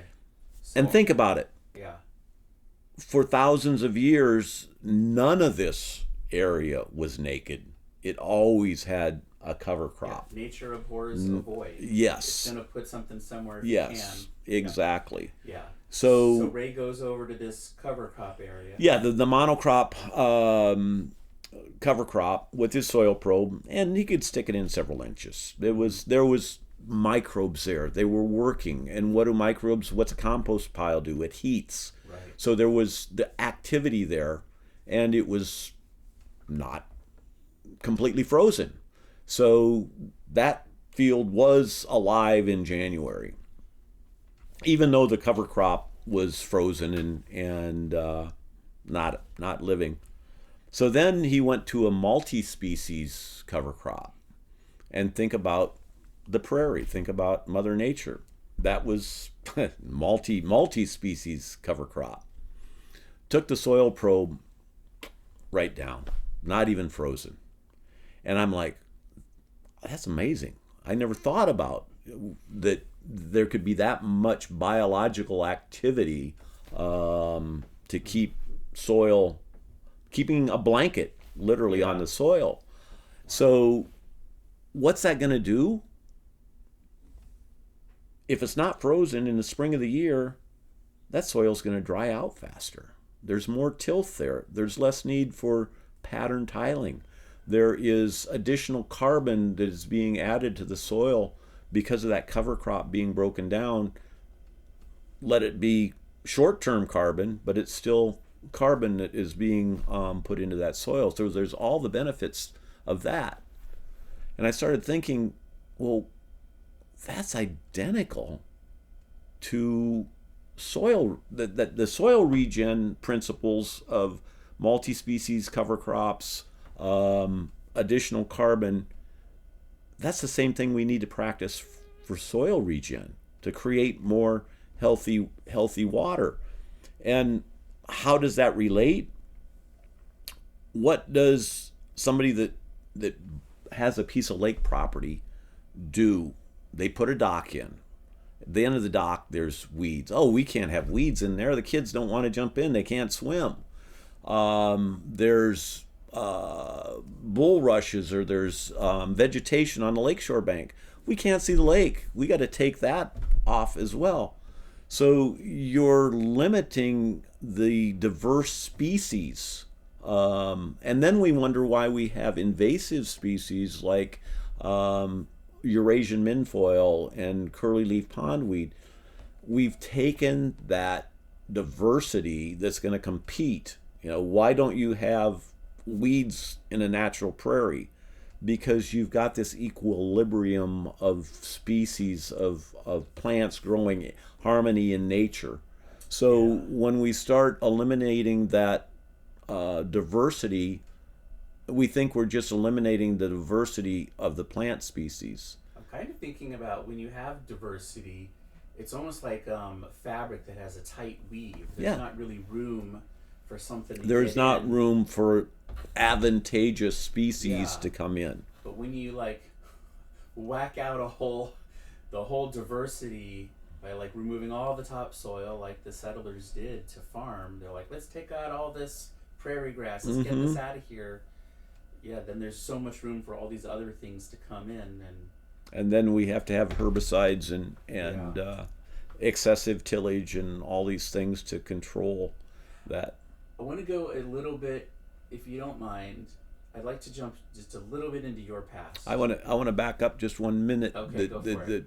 The missing piece in all of this that we think just about the diverse cover crop, the diverse species in the water. What that is, drilling down deeper, is diversity in microbes. And microbes are the worker bees. We hear a lot about colony collapse with bees and how important bees are in pollinating crops and that type of thing. Worker bees that we don't see are the microbes in the soil. And when we use abrasive synthetic fertilizers like anhydrous ammonia, abrasive chemicals, we don't know what we're doing to those microbes. A tablespoon of healthy soil has over 8 billion microbes. Think about that, 8 billion. There's more life in that tablespoon of soil than people on the planet. So think about the diversity of humans on the planet. And that is, we need that diversity to create a society. We know what happens when we limit diversity in society. We have issues. And whether it's us up here at the top of the food chain and limiting diversity in our lives and our we don't all want to live in the same house in the same clothes. We don't want to be carbon copies of each other. Down here in the soil, these little 8 billion microbes, we want that same diversity. When we saw what I also just flashed on when you said we're up here at the top of the food chain, I was actually turning it upside down in my mind because I was like, well, wait. Who is at the top of the food chain? Because if the microbes get wiped out, and that's how our food is grown, and suddenly we're at the bottom of a food chain that's collapsed. Like we've fallen off the food ladder. So, like if we're not taking care of the soil, it's bonkers. This is a good segue into human health and into the cancer rates and into explaining what's going on with obesity and what's going on with autism, what's going on with allergies, what's going on. How do we explain that? And I'm not claiming to be any scientific genius, but common sense. We got to look at why these things are happening. When I was a kid, and I've heard so many say this thing, what was one of the main staples that we had every day at hot lunch as a kid? Peanut butter. I think today, if you even walk into a school with a peanut, it's like walking in with a gun. There's, this is a peanut-free zone. I've been on airplanes that say this is a peanut-free airplane. How did peanuts go from being a staple to a poison? Yeah. I don't think anybody has really explained it, Yeah. but my belief is that it's about the microbiology that In our bodies. Yeah. and also in the soil the peanuts are grown in. Yeah. What is happening in the soil and the chemical use that's being used on peanuts that causing the human body to react in the way it does to it. That's fascinating. So it's cause and effect. It's one of those things that, just think about it. It's like there is a direct correlation. We talked about this a little bit yesterday. Is the fecal transplants, and I don't know if you'd never heard of fecal transplants, but I had an opportunity to sit down with a gentleman by the name of Dr. Jack Gilbert. And this was at a soil conference several years back. And at first I wondered why do they even have a medical doctor at a soil health conference? And I got to preview, because I sat down and had lunch with him, what he was going to talk about. And this Dr. Jack Gilbert graduated from the University of Chicago with a degree in surgery. And when he got up to speak, he said, you'll see that I have a degree in surgery, but he said, I've never performed surgery in my life. My degree was in the human microbiome. He was the first to sequence the DNA of the human microbiome. Basically, he performed surgery on turds. So he said, what I did is I looked at the microbiology in the human gut and sequenced that. Why am I here at a soil conference? He said, I did the same thing to soil. He said, I looked for healthy soil and wanted to sequence the DNA of the microbiology in healthy soil. And he said the first thing was the difficulty of finding undisturbed healthy soil, finding something that had not been farmed, had not had synthetic fertilizers, had not been tilled, had not been a yard that had been sprayed with chemicals. So he said, I looked for remnant prairie, which is difficult to find. He said, I went to old cemeteries that had not been disturbed for 100 and some years. All these areas that were as least disturbed as possible. And he said, I'm here to tell you that the microbiome of healthy soil is almost identical to the microbiome of human gut, the healthy human gut. So we are what we eat, and we are a product of our environment. So as the soil gets poorer health, so do we. Yeah. It's in a direct relationship. How all of that ties together, we're looking for cures for cancer as we're destroying the biology in our soil that prevents us from getting cancer. And so many other things. New emerging illnesses where we're like, wait, this used to be like a one-off thing, and now 10 of my friends have it. Yes. What's going on? Yes. Yeah. So as scientists look for that magic cure, that one compound that will cure cancer, we're overlooking all of the biology in the soil that is naturally there to prevent us from getting cancer. So when we're looking at, to me, it's almost a no-brainer to say, well, why are Iowa's cancer rates increasing? It's underneath our feet. It's what we're doing to the soil. Yeah. Yeah, wow, that's really interesting. The implications, because like we wouldn't even know where to begin the studies if it's all, because the soil's probably never been this poor, right? And then how would you even create a control group? Because how do you study? Is it the fungicides, herbicides, pesticides? Is it the anhydrous ammonia? Oh, okay. Then if you combine all of those things together, that's like a weird mystery cocktail that no one's ever studied the combined impact of. Well, and then we think about how fast microbes, viruses, bacteria mutate.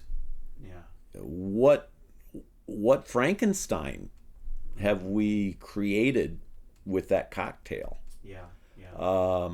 Something that did never exist. Right. That could be out there as well. That's actually a really good point. We're sort of creating something that probably shouldn't exist in a natural sense and hasn't existed, and then what are the implications? And Frankenstein ended up killing his master, right? Yeah. And now a lot of Iowans are dying of cancer. Yep.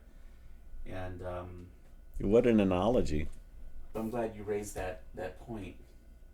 All right, I'm still gonna roll here, but I had a list of questions. Sure. I'm gonna make sure we went through these things. Your name. State your name. You reached out to me after seeing the Prairie Burn video. Why?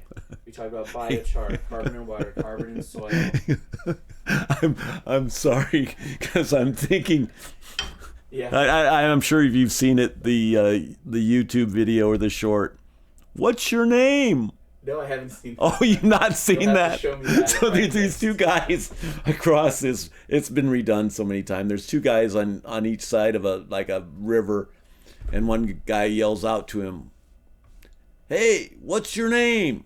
The guy goes, "My name's Tony." "Fuck you, Tony." So it's like, Okay. it's just so stupid. But when anybody says, "What's your name?" it's like, "Hey, Tony, fuck you, Tony." All right. Well, I did want to touch upon one thing. A couple things. Just because I just think your family history is really fascinating. Could you talk briefly about Gruhn seeds? Oh, sure. Because I just think for some old school farmers, they'll be interested in hearing about that. Do you want to grab a prop, or should I grab a prop? If you're okay grabbing a prop from your back bedroom, I'll just keep the camera rolling and sure. Yeah. Yeah, so I spent the night here last night, and we had a really big day yesterday, and you and I, just a super full-on day, and I was super exhausted. But then I saw that on the wall, and I was like, wait, well that's Stephen's last name. I was like, Stephen, did you used to run a seed company? Well, I didn't, but Can you hold it just a little bit higher? yeah, the family history. My family, the Gruhn family. My grandfather was actually born in Germany and immigrated through Ellis Island. I think he was about 10 years old. So in roughly 1900, came through Ellis Island, and already had Gruhn family. He wasn't totally on his own. It was just he and his brother. Didn't come with his parents. They but didn't come with their no. parents? And I don't know the whole story. Wow. But anyway, he and his brother came to. They must have had family waiting for Yes, them here. yes. There were other family members, Gruhn family members in the Carroll County. So they were in Manila, Iowa. Yeah, in that Carroll County area. So this would have been cousins that started the Gruhn Seed Corn Company. And we talked a little bit about diversity in crop, in seed, in just the need for diversity, and how the whole seed genetics and the patent process for plants has progressed over the last 100 years. So prior to about 1900, the U.S. Patent Office held the belief that plants and seeds were God's creation, that no one had the right to patent a living thing. And Stark Brothers, and Stark Brothers are still in existence today. They are a nursery company in Tennessee. And the Stark Brothers created a hybrid apple that we all know as Red Delicious. And they approached the U.S. Patent Office and said that they had created this unique plant called a Red Delicious apple. They wanted a patent. They got it. I think it went all the way to the Supreme Court to issue this patent. Well, to say they owned the Red Delicious so apple. they owned the rights to the Red Delicious apple. So if someone else stole their seeds, and planted it, they would be stealing their apples. Right. So it gave them the right to increase their price, to be able to protect something that they had developed. Right or wrong, I think a person has a right to protect their technology, their intellectual property. So in some ways it was right, but in some ways it was God's creation. And what it did is it opened the door to where we're at today, and how it's progressed. So our family farm was a land grant farm. So to understand what that means is that when the state of Iowa was laid out, and other states across the Midwest, and I don't know exactly how they determined, but so many quarter sections of farmland, or land, I guess it really didn't matter, was designated as land grant land. So what it meant is that a homesteader, that was off the table. You couldn't homestead that piece of property. I mean, you couldn't build a cabin, you couldn't plow the land and take ownership. Yeah. It was set aside and already owned by the state. Okay. So then at some time in a future date, I don't know when that was, the state would say, okay, this land grant land is up for sale. Okay. So they sold that land, and when that land was sold, the proceeds were to be used to establish a state agricultural university. So when that 160 acres was originally sold, the land was designated to help build Iowa State University and the extension system. So the Iowa State Extension, which was used to educate farmers, was established and served a really, really good purpose for a long, long time. And one of those purposes that they did was to create foundation seed. So the university would hybridize or breed specific traits for corn, soybean, oats, and create foundation seed. Then companies like Gruhn Seed would have access to that foundation seed. They would propagate it, and then Was it free, or did they just? They'd have to pay for it. They'd have to pay for it. There was but it was subsidized. All the research and everything that went into it was subsidized by the state, and the purpose was to create a larger supply of locally available seed for farmers. And then in the 20s and 30s, when hybridized corn really started to take hold, independent companies started patenting their own hybrids. Small companies like my families. Like that family could have said, "Hey, we've got a type of corn that has unique properties in our seeds. Yes. We want to patent this." Yes, they could protect it. Majority of the seed that they produced, I believe, was foundation seed. Okay. They did have some of their own proprietary, but it takes a lot of money, a lot of time and plant breeding to develop these hybrids. So the big got bigger. The seeds got patented and protected to the point today that there's literally, and I don't even know if you can buy foundation seed from the universities now. It's all been privatized. And as that happens, the seed companies and consolidation has gotten bigger. So we are limiting our genetic background. The what am I trying to say? That there's just limiting our diversity, our genetic diversity. I was just thinking about that. Yes. Because I've always thought of corn as just corn. It's all corn. See, any corn seed is going to be the same as any other corn seed, but that's totally wrong. Oh, that's totally wrong. That's totally wrong. So, at least historically, that was not yes. true. But now it's getting more true. Yes. That if there's only, because of consolidation. So if there is a and I apologize, and there's going to be guys that are farmers going, this guy's an idiot because he's not really a farmer. Well, I was, and I have to admit I haven't kept up on all of the exact latest, but there's I think it's called northern leaf blight. This past year wasn't as bad, but a year ago, corn died. It got to be late August, and these fields looked like it was late September. This blight moved in, and the plant literally died, and the whole field.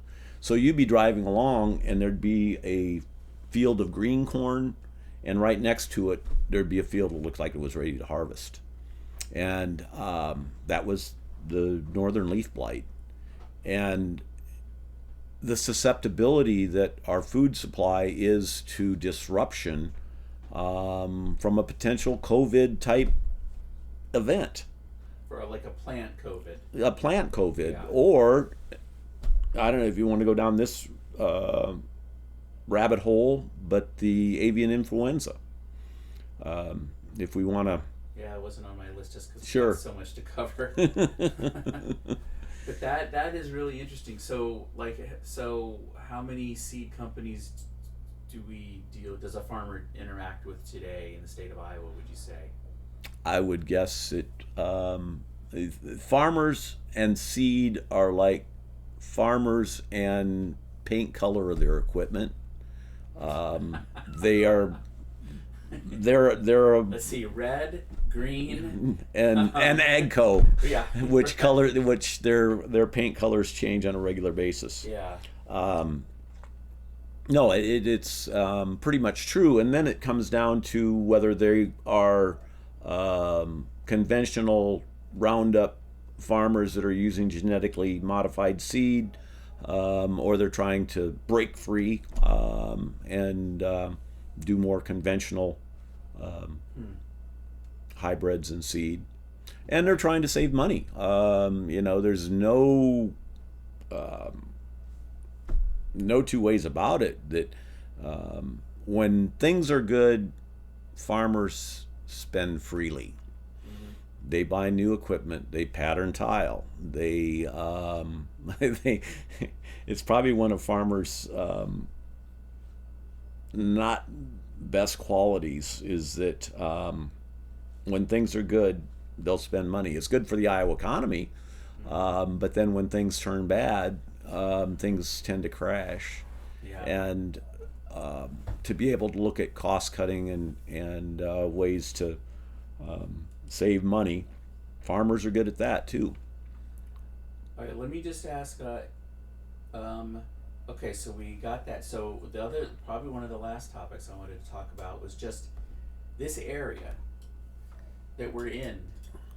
So I was like, I'm excited to come up and talk to you about this whole biochar thing and about carbon and all these different things. And you were just like, well, but there's also like this whole other thing happening here. You were like, the water protection in this area is something you really need to know about, and just the uniqueness of the Great Lakes area. And of course, when you said Great Lakes, in my mind I was thinking, Great Lakes, what an exaggeration. There's no way this is going to be as interesting as he's hoping it will be for me.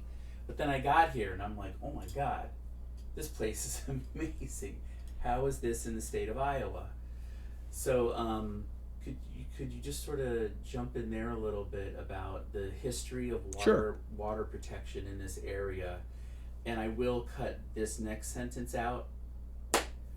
That's a big peak that I'll see in the thing. Specifically, what I'm hoping for in this part is, and I don't know if this will go in the movie, but imagine we're seeing this at the local theater. Mm-hmm. And so I'm really hoping in this part you'll sort of talk about how amazing the water protection and water quality is here, just as sort of like a hats off to local effort. Absolutely.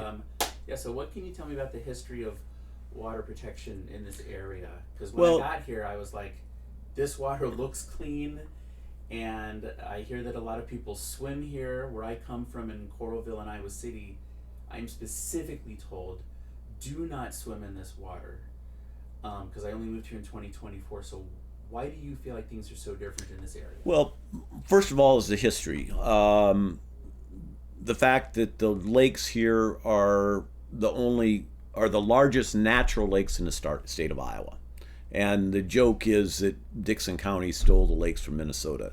That there'd be 10,007 lakes in Minnesota if Dixon County hadn't stole these. And so they are glacial formed, natural bodies of water that in size, Big Spirit Lake is the largest natural lake at 6,500 acres. Clear Lake over at Mason City is the second largest, just a little bit smaller, but not by much. And then West Okoboji, East Okoboji. So of the 4 largest natural lakes in Iowa, 3 of them are right out my back door. Mm-hmm. The unique thing of the 3 large lakes is West Okoboji. And West Okoboji's deep. It's 130 feet deep at its deepest point. It's also spring fed. So and that is unique, you've mentioned. Yeah, right? That is unique because the other lakes, Big Spirit Lake, the majority of its water is runoff, so watershed, and the majority of the land that the water is coming off of is agricultural. Okay.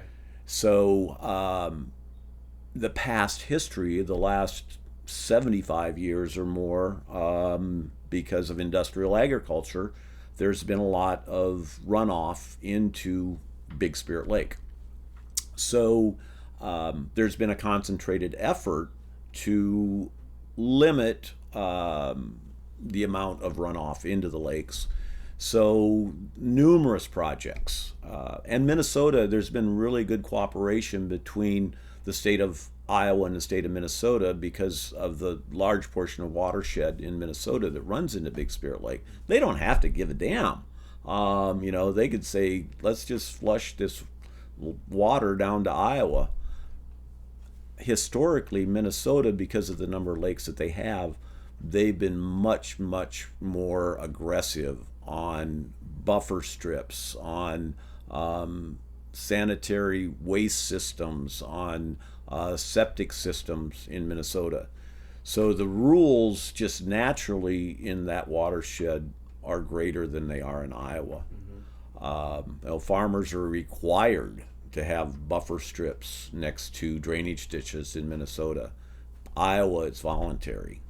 So those little things have definitely helped into Big Spirit. The other is the state has been very aggressive in buying up land directly in the watershed. So back in the 70s, and I don't know, is it the federal level or where it came from, but there was an initiative that they wanted to establish a mile buffer all the way around Big Spirit Lake, a 2-mile buffer around West Okoboji, and a mile buffer around East Okoboji. And a little bit at a time through groups like Iowa Heritage Foundation, direct federal money through U.S. Fish and Wildlife and through the DNR's budget. They have purchased land around the lakes. Our family farm of the original 160 acres, 2 years ago, we sold 130 of it to the DNR. It actually went to the Iowa Heritage Foundation and on to the U.S. Fish and Wildlife, and now the DNR. They've not done anything in reestablishing prairie natural buffer strips. They're out of money. They've told me they don't know exactly when they'll be doing it, but it's going to happen. What I want to. So what you're saying though is when the state buys these chunks of land, what they're doing, they're not selling them then to developers. No, Right. no, it's all going into reestablish wetlands, reestablished prairie land, that type of thing to slow the water, filter the water, protect wildlife, and create diversity. Go ahead. Are you guys good? You can talk. Yeah. Oh, okay. Is there any chance I can take a shower? Yep. Yeah, you're the one that's running the sound system, Yeah. so Yeah. It'll You'll- take okay. a half an hour. No, but- go ahead. We'll just talk through it. Are you sure? Yep. It's But- okay. you'll want to turn the water heater on since I took a. Yep, I did. Oh, okay. Yeah. Okay. That's Yeah. okay though? Yeah. Yeah, it should be. Yep. Okay. Yep. Okay. Thank you. You're welcome. I mean, no, it's your house. Well, but you guys are doing something. Yeah, well, we've gone for quite a while, so I'm sure you've been like hiding upstairs for a No, while. I mean I work up there, so that's Okay. fine. That's her Okay. daily I was daily like- routine. Okay. Yeah. So I'll talk a little bit about the sanitary district and the protective associations.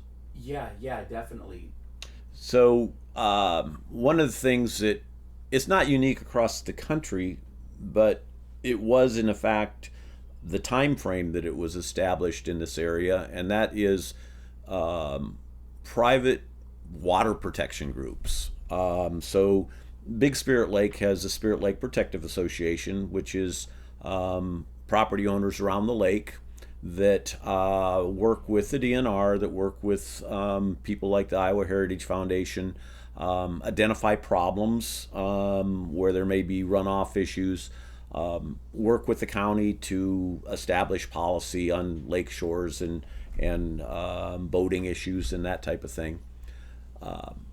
West Okoboji has the distinction of being, if not the oldest, one of the oldest citizen water protective associations in the entire country. They were established back in the 1920s and formed a group, the West Okoboji Water Protection, and their sole purpose at that point in time was to establish a sanitary sewer district around the lake. And that was also unique in the fact that I think starting in the 1930s that they started establishing a sanitary sewer system around the lake. So all What people might not understand back then is that before there were sewer systems, what happened to? Oh, that's a good point. Everybody would have had an outhouse, a septic tank, and when the septic tank overflowed, the Uncle Eddie, the shitter's full. We know where it was going to go. Yeah. So Into these lakes. yeah, exactly, Yeah. and so that is unique in that respect. The story that I wanted to tie into that is the grand hotels that were around the lakes. Big Spirit Lake at one time had 20-some family resorts, and there were several grand hotels. One was owned by the Templars. Templar Park was established in the 1900s. There was a probably 200 to 300 room hotel that was torn down in the 70s, and my dad told me that after busy weekends, that all the sewage from that hotel ran directly into the lake. And he said there'd be all kinds of stuff floating out in the lake on Monday morning after a busy weekend there at Templars. So, you know, we complain about where we're at with water quality and what we're doing today. Humans are slow to learn. They've got to see a problem before there is a problem. And yeah, when the toilet paper is floating on top of the water, you got a problem. Like, what's interesting to me about this area is that it's a super heavy boating culture. Mm-hmm. It's a major tourist. Can you share what the normal off-season population is? Sure. Roughly in Dixon County is roughly about 16,000. And on a busy weekend in the summer, it'll be 150,000. So that's a huge number. So we've got a tenfold influx. And so the infrastructure, and particularly that infrastructure of water and sewer services, have to be able to accommodate that influx. Yeah. I just think it's interesting because, I don't know, it's just the water protection. The idea that there's a well-established water protection association here and at the different lakes. I mean, maybe it's because you guys have lakes who have water protection systems, because you have this large body of water and you're like, well, that's worth protecting. Mm-hmm. And then in other places like where I live, it's, I don't know, it's just not like that. We've got thin streams and creeks and, you know, kind of a muddy brown river flowing through. I mean, I live right near the Iowa River, and I don't know. I mean, I don't know if any point in history there was a water protection society for that, because I guess the thing is we always know, well, what's happening is way, way, way upstream of us, but in a lake, you're like, oh, well, like, it's us. We're here. I think we used the example yesterday of the guest bathroom. Yeah. You know, this is the guest area. People make a living off of this being a guest area, so they want the hotel room clean. You know, nobody wants to stay in a dirty hotel. So keep the water clean, keep the area nice, reinvest in keeping it that way. Mm-hmm. It's not an industrial site. You know, the Dixon County is the smallest surface land area in county because of all the water. So there's less farming, there's less runoff, there's less industrial pressure. So just naturally, it's got that going for it. Where other areas around the state, people make their living off the land. They make it off the farming community.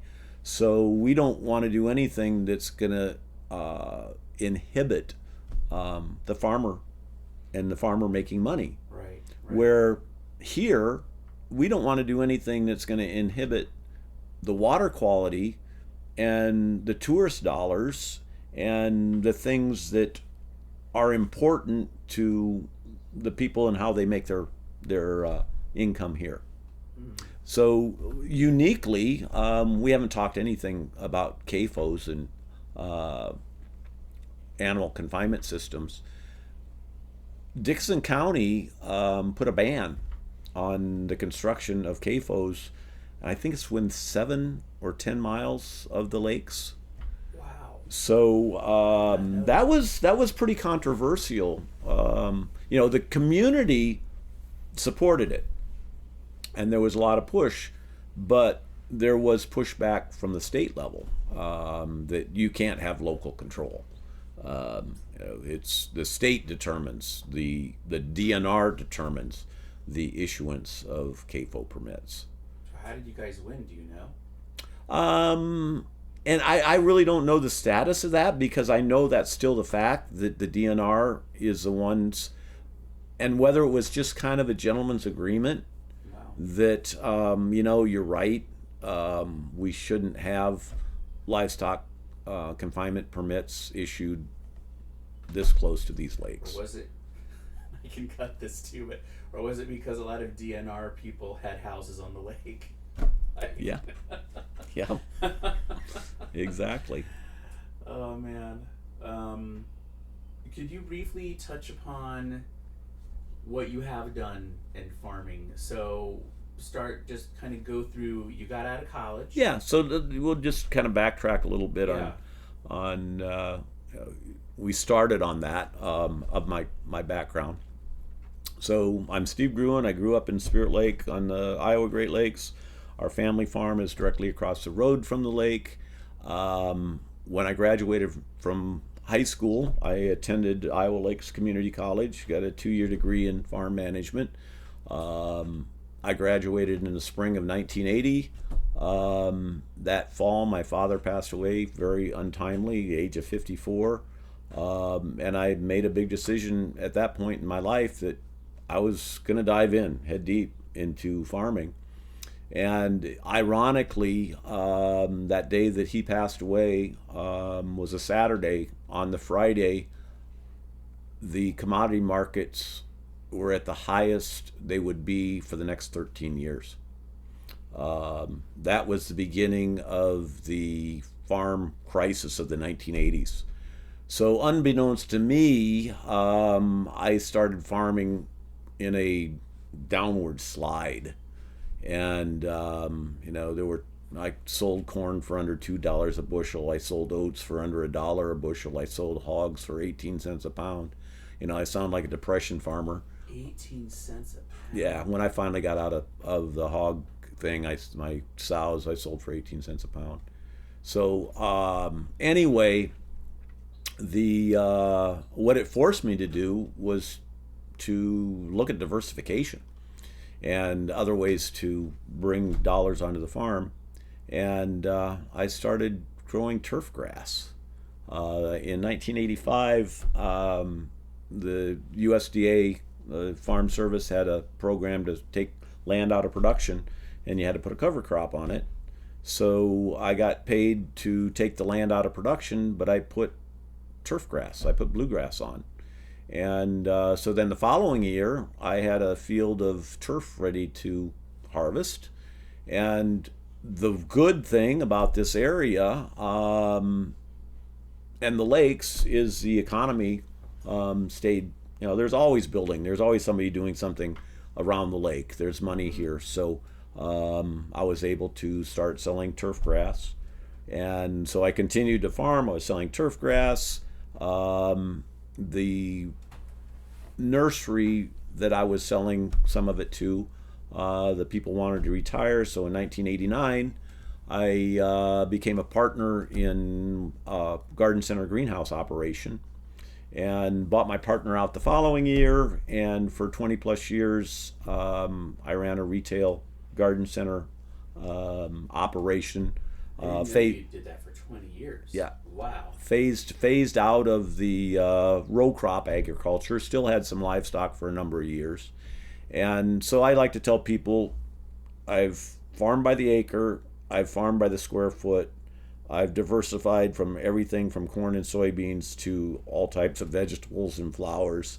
I'm probably the only farmer hog farmer particularly, that can design a dozen roses.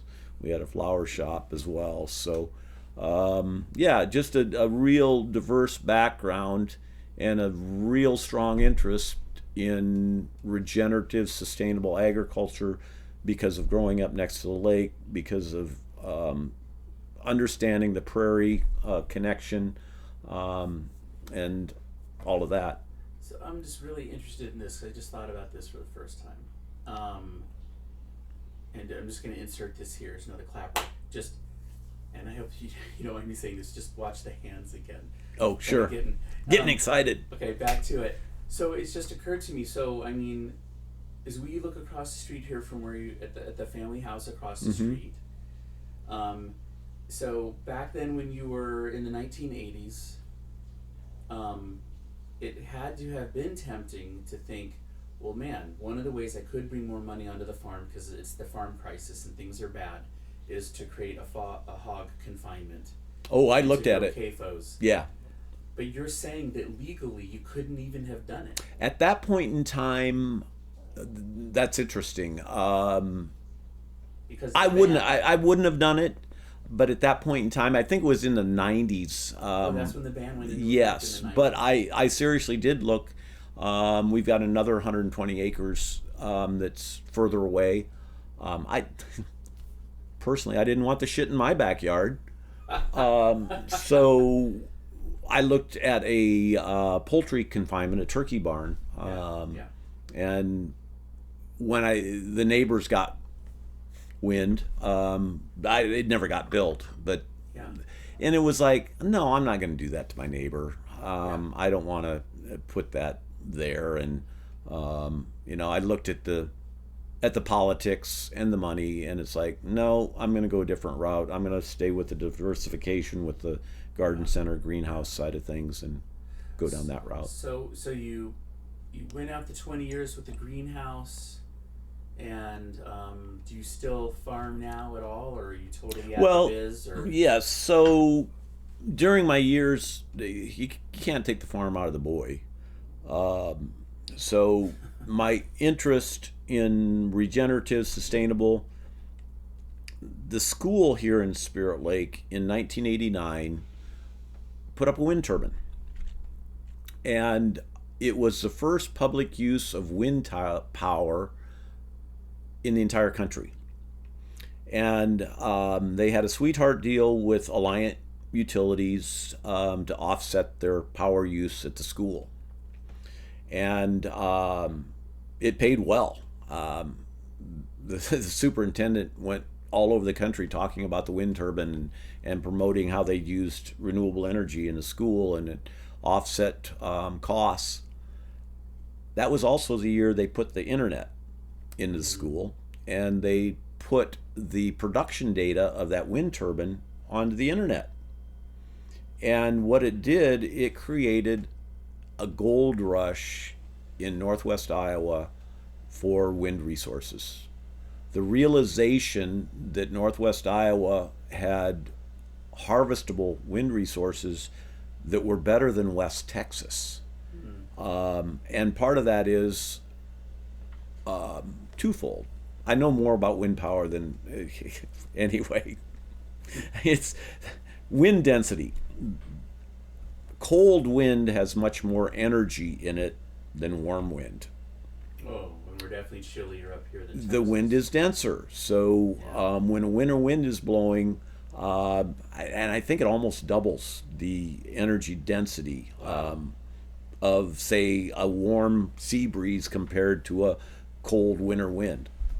So that's one of the things this area has going for it. The second thing is low altitude wind shear. So it may be blowing at 10 miles an hour at the surface. You get 150 meters in the air, it triples or maybe quadruples. And how that operates is because of the rolling terrain. So you've got wind going across the terrain. It hits a valley or a dip, it hits a tree, it starts to roll. It does this. So what happens, it's like a skateboard on marbles. So the wind here is moving at 15 mile an hour. It creates a wind shear so the wind on top of it can move faster. Oh. So you may have 10 mile an hour on the surface, you got 30 mile an hour, 150 meters in the air. Wow. So, and here's the most important thing. For every mile per hour the wind blows, the energy output is cubed. So you have 3 times the amount of energy in a 14 mile an hour wind versus a 13 mile an hour wind. So it's huge. People can talk all they want about wind power and saying how it's not cost effective. A wind turbine in a 16 mile an hour wind speed, which that's easy to find in this part of the world, will pay back in a year and a half. The investment of that wind turbine will be totally paid off in a year and a half. And the energy at that point is free. So that was why the eagerness to prospect these peak areas. 16 mile an hour is kind of unique, but to find that area where you could get that and pay that wind turbine off in a year and a half is quite amazing. So then I was an advocate for farmers because these wind companies were coming in and gobbling up these wind rights and not paying the farmer what they were worth. So the first ones that went in, once farmers became educated, and I worked at that, we formed I was part of a group that we formed and did a feasibility study of creating anhydrous ammonia from excess wind generation capacity. And how that works is that wind turbines, the energy isn't utilized all the time. The wind can be blowing, but there's no demand. So if we could utilize that excess wind generation capacity and put it into something that had value rather than just shutting the wind farm down, and that is value proposition is creating hydrogen. So creating hydrogen from wind power through electrolysis, separating the hydrogen from the water using the power, and then taking that hydrogen, going back to we're talking about hammering nitrogen and hydrogen together to make NH3. So the concept that we could take these wind farms and when the wind is blowing but the energy demand isn't there, take that power and make the fertilizer that is needed for the corn crop underneath it was like, that's a no-brainer. So we were funded by the USDA to do the feasibility study. We learned, I made all kinds of really good relationships with people from literally all over the world. Most of the ammonia equipment in the world is made in Europe. So anyway, we found out we could do it. We found out that we could do it cost effectively. All the technology was there. The problem was two things: big oil and big power. Big oil, which supplies all of the natural gas that goes into the current ammonia plants, they have decoupled the price of fertilizer from the actual commodity costs of the inputs because there's no competition. So and there's some lawsuits going on right now about the price of nitrogen fertilizer, that it is being controlled by the conglomerate of ammonia producers are setting the price. And there's no, that's a fact. When corn prices are up, nitrogen prices are up. When corn prices come down, the nitrogen prices come down. So they are coupled to that. Mm-hmm. So we found out through this study that we knew we could produce it cost effectively and the equipment was available. The problem is that once we started producing it, big oil would would sell theirs for $10 a ton less. So no matter where we would be at, we would be no doubt undercut. So that was one of the biggest issues of why we didn't proceed with it. The other was the rules and regulations set by the power companies on what they call T&D, the tolling for distribution. So to be able to access the power, you have to pay you have to pay the cheese price. You have to pay for the transmission lines, whether you're using them or not. Mm-hmm.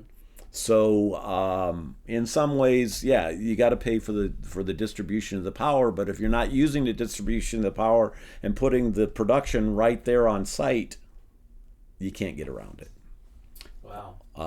That would take up a act of the Board of Utilities, and that would have been stepping on the toes of big power. So we let that die on the vine. There are some other companies that are creating green hydrogen or green hydrogen and green ammonia.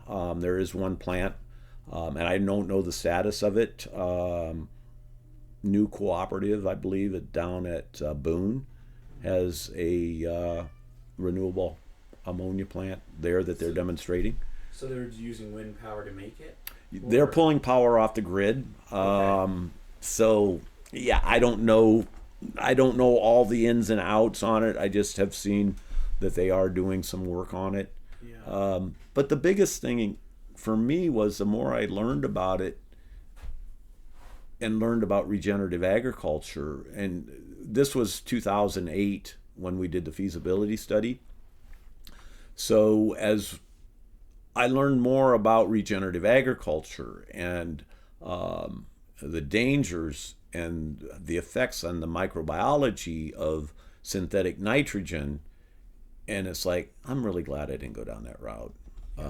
It's not, even though what we were doing was trying to produce sustainable fertilizer, it wasn't the right kind. There's other ways to get there and do it in a much kinder fashion. Well, so to wrap it up, what are your thoughts about biochar? Is your study about biochar more of just a personal understanding of how things work? Yeah, so or do you see future applications? Yeah, we actually really haven't talked much about biochar and how I got there and why I'm there today.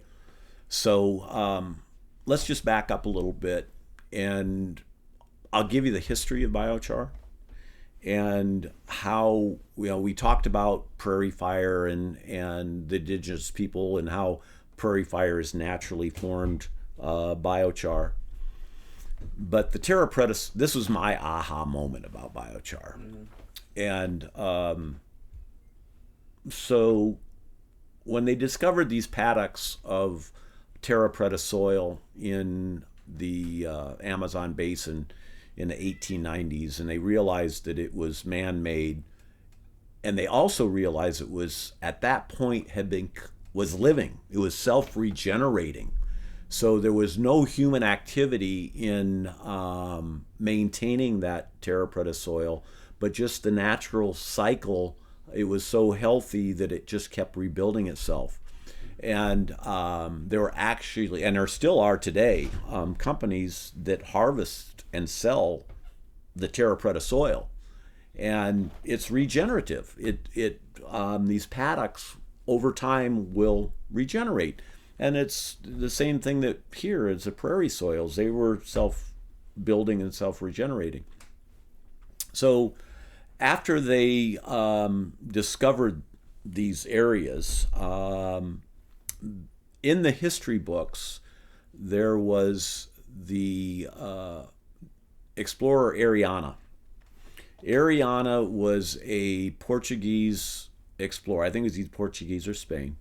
And he had the distinction of being the first European to set foot in the lower basin of the Amazon.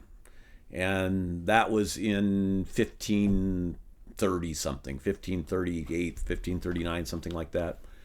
And Ariana did a very good job. He had a friend that went along on the expedition that was a bibliographer. So there's really detailed records of his first journey to the lower basin of the Amazon.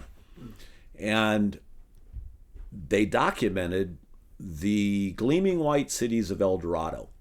And I don't know if you've ever heard or the cities of El Dorado. And they described this population in the millions that maintained this agriculture and trading system on the lower reaches of the Amazon, and they used the water as their trading routes, and they were quite advanced. And so Ariana came back, explained what he'd found, this advanced civilization, these healthy agrarian community. And it was about, I don't know, 5 years, something like that, was the 1540s before he made it back again.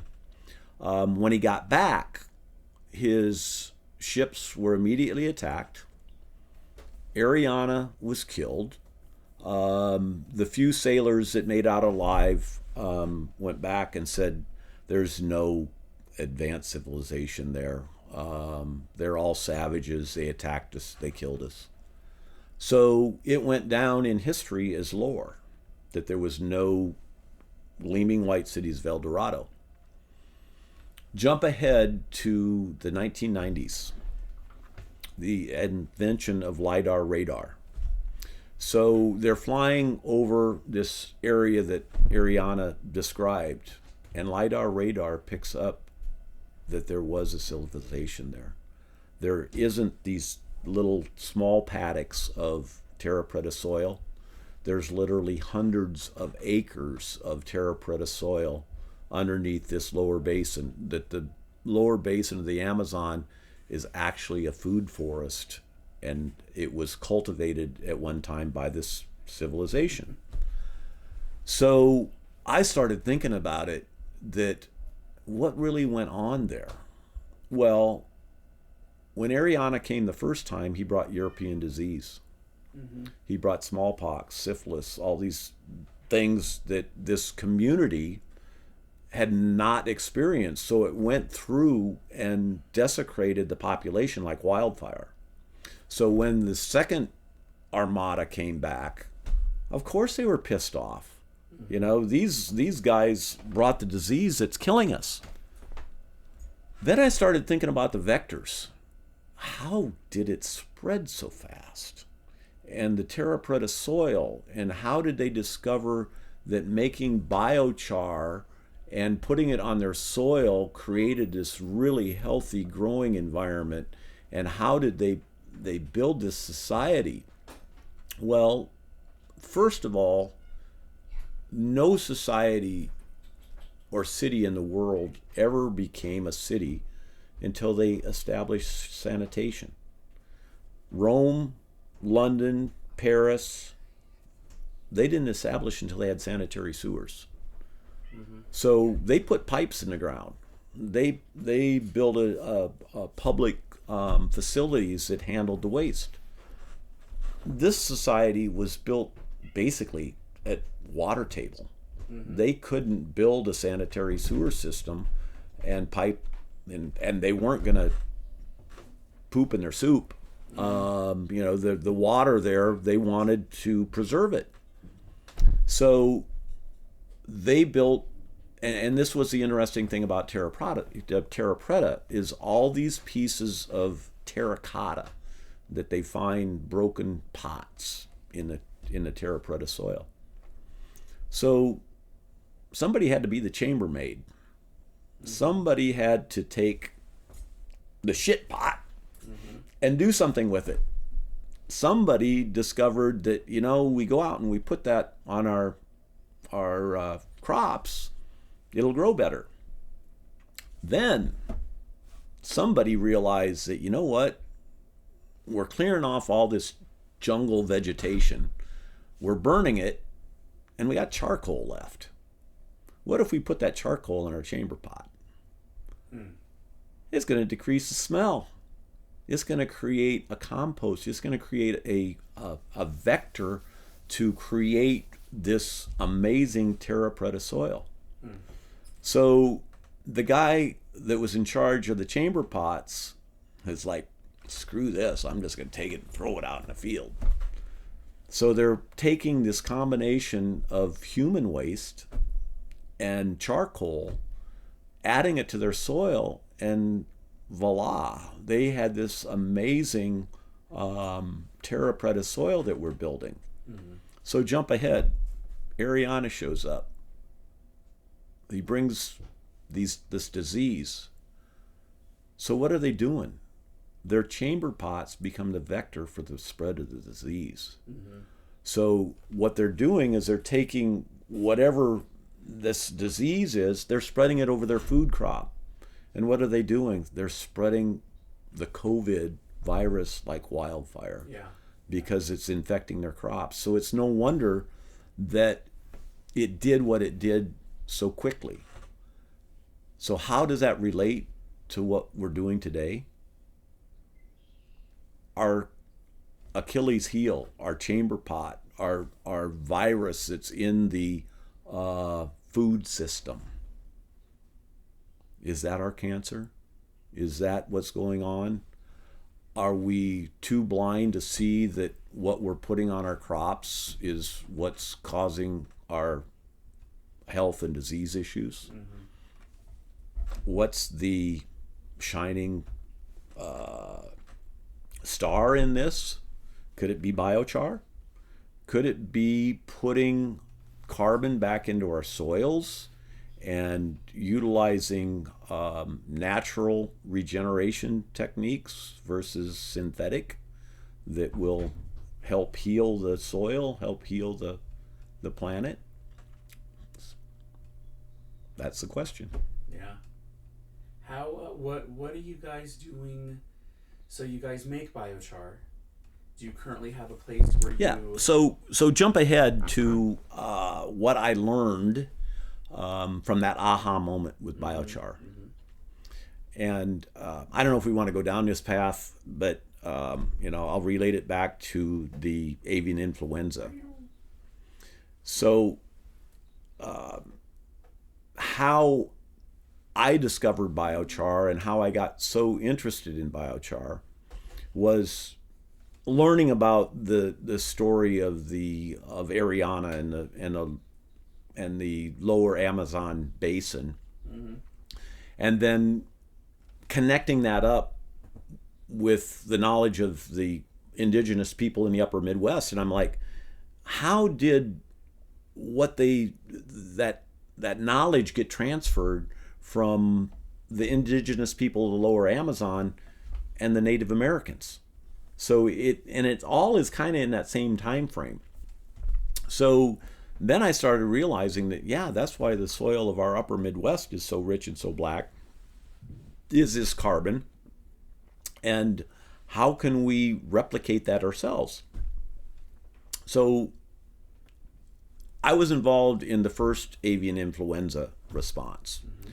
And we were grinding wood and supplying it to the USDA to compost all of these birds that were having to be euthanized because of the infection of the avian influenza. Okay.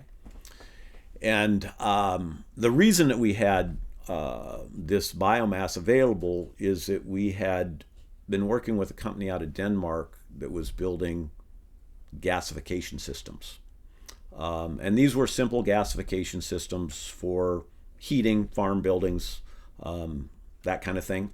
So you'd take biomass and fuel the gasification system. Well, gasification is pyrolysis. Okay. So it was a very, very simple form of making biochar. So I had a little bit of knowledge from that part of the equation. And when we were supplying the wood, and this was one thing that turned me off even more to industrial agriculture and knowing that we're not on the right path, is that we were supplying wood to a egg-laying facility that had 8 million chickens. Okay. 8 million chickens that had to be euthanized. And 8 million chickens euthanized took up almost 80 acres of farmland in piles 10 feet high and 10 feet wide. We spent probably a month hauling wood to compost all these birds. And at that point, the USDA realized it was unsustainable as well. They went to other areas where they were having infection, and they gave up and just started burying the birds. But without mixing them with. yeah, they just put them into landfill. It got totally unmanageable. And I don't know if we want to talk about this, but the USDA was the one that was spreading it. But anyway, we'll leave that portion out. But the USDA told us that they felt it was going to spread into central South Dakota, and that to get wood resources to continue that type of operation there. So we acquired wood resources in the Black Hills because central South Dakota there's not much wood, and it stopped as fast as it started for whatever reason. The whole spread of the avian. The spread of the avian influenza. Yeah. So we had these wood resources in the Black Hills, and the gentleman that I had worked with and I became partners with, he said, "What are you going to do with all this wood that we acquired here in the Black Hills?" And I said, "I don't know." He said, "Have you ever heard of biochar?" So this was 2015. And having been in the garden center business, we used activated charcoal in soil mixes, and he said, "Yeah, it's like activated charcoal, but you just produce it on a large scale with a process called pyrolysis." And the cannabis industry is actually the ones that help promote it more than anybody. In Colorado, they had a lot of wood resources from beetle kill. And they were taking the beetle kill wood, which the Forest Service was paying to get out of the forest, and there was a company there in Colorado that was making biochar, charcoal, from this wood resource, and then the cannabis industry was using it in their soil mixes for a couple reasons. All of the good reasons, that the carbon, plus it was absorbing the odors, and as we know what cannabis can smell like, that was one of the reasons that they wanted to absorb the skunk odors of cannabis. So anyway, leave it to the hippies to promote something that is worthwhile and earth friendly. So that got a lot of people looking at biochar, and then the whole carbon sequestration and CO2 issues. It's a great way to sequester carbon long term, way better than some of these other mechanical forms of carbon sequestration. So that fueled the fire a little bit more. And Monty and I built a small gasification system there in the Black Hills of South Dakota and experimented with a continual flow kiln where we would put the wood in, it would bake, and out the other end would come the biochar. And in the gasification process, so as in the prairie fire, when you heat it up and all the gases go up here and burn, we heated the combustion chamber, drove the gases off, rerouted that smoke coming off of the combustion chamber, and it ran on its own energy. So during World War II, there was a lot of wood gas used in Europe. They put these gasifiers, which are kind of simply the same thing. They were batch on a vehicle and produce wood gas and replace gasoline. So I'm like, not only is this a What's good that sound? Do you know what that sound is? Oh, they're doing some work out on the road. Oh, okay. I was just curious. Yeah, It sounded yeah, like a that pressure washer or something. Yeah, I Your think it's neighbor was- the guys are repairing the road out there. Oh, they're doing the tarring. Yep. Okay, Yep. sorry. They're creating wood gas in Europe. Yep. So during World War II, because of the fuel issues, they built these gasifiers that they would mount on the back of a vehicle. It was strictly a batch. You'd put the wood in, you'd heat it up, the smoke would smolder, you'd pull the smoke off of it, and run your vehicle on wood gas. And you go on YouTube today, there's people that still mess around with making wood gas, driving a truck with that. So that, in my mind, was like, okay, we're producing a product that is excellent for the soil. We're producing a product that sequesters carbon, and we're doing this with a process where we can generate energy. This is a no-brainer. It's a triple win all the way around. What's the downfall? And I still challenge anybody to say, what is the downfall of taking excess biomass that is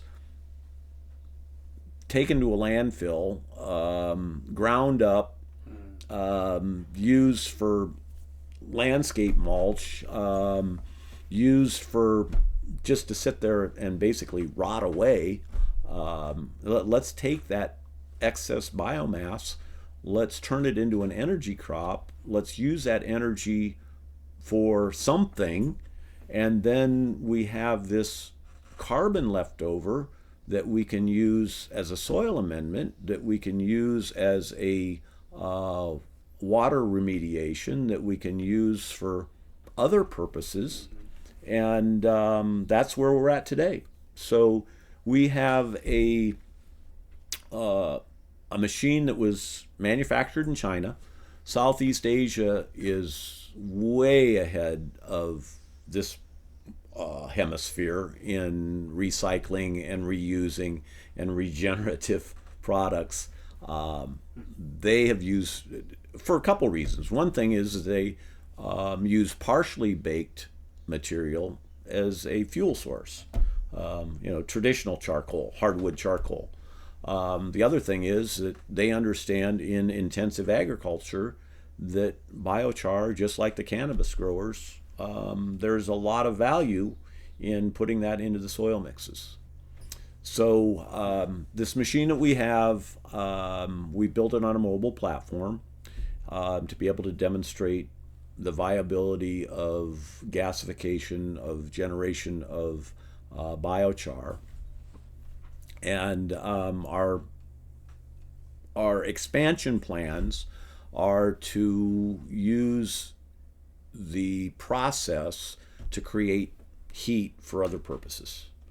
To create biochar just for the biochar, particularly for soil amendments, unless it's a high value soil amendment, like something you'd buy at Walmart for garden soil, that type of thing.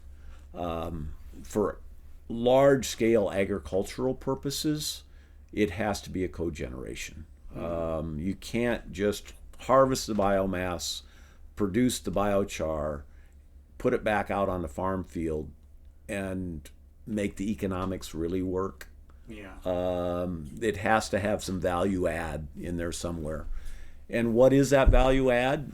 And we're still learning. What I'd love to see is every CAFO confinement lagoon pit in Iowa, in the nation, have a 6-inch cap of biochar on top of it. What's it going to do? First of all, it's going to float. It's porous. It's going to float on top of that manure soup. What's that going to do? It's going to absorb the odors. So the same thing is a charcoal filter. My heater up there has a charcoal filter on it. The filters you put in you can buy for your furnace has activated charcoal. What's it do? It absorbs odors. It absorbs bacteria. So there's so many benefits when you look at it in that way, sitting on that livestock lagoon. But the other thing is the old adage that farmers say when you're spreading manure, oh, that's the smell of money. Yeah, it's the smell of money. It's the smell of the fertilizer value going off into the wind. So if you can capture that odor, you're capturing fertilizer dollars. So you're going to increase the value of that manure in that pit by adding biochar to it. And I've had several farmers say, well, it's just going to be that much more volume. It's going to be that much more, it's going to be hard on equipment. No, it's charcoal. It's not going to do anything. It's going to increase a volume, and that's where agricultural research needs to come into play. The universities need to take a look at some of this stuff. They're foo-fooing it just like they do so many natural. There's no money in natural. You can't capture Mother Nature, but Yeah.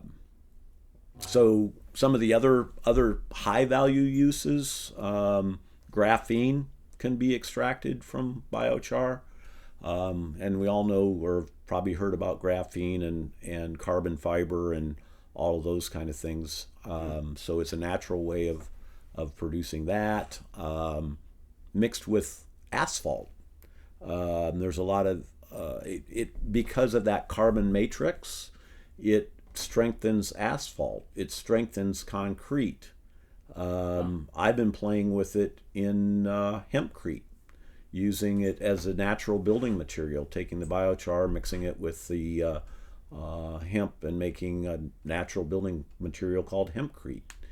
So there's just so many uses that we need to develop in conjunction with the production of biochar, and get it out there in the farm fields, and get it out in the products we use, and get it in the water.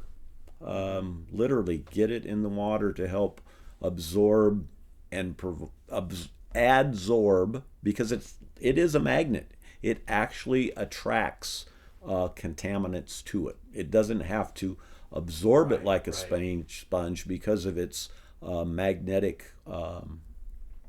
It attracts the contaminants to it. Wow. Okay. All right. That was a lot. Let me look at my list. I think we made it through. I've given you a lot to edit. Yes. It's good. It's good. There's a couple questions I didn't get to, but I think that's okay because I will be back. Okay. And it wasn't that covered all the biochar stuff. Is there anything left that you feel like you would like to say before we stop here? No, thank you. Okay. I can just say thank you, Charlie. God.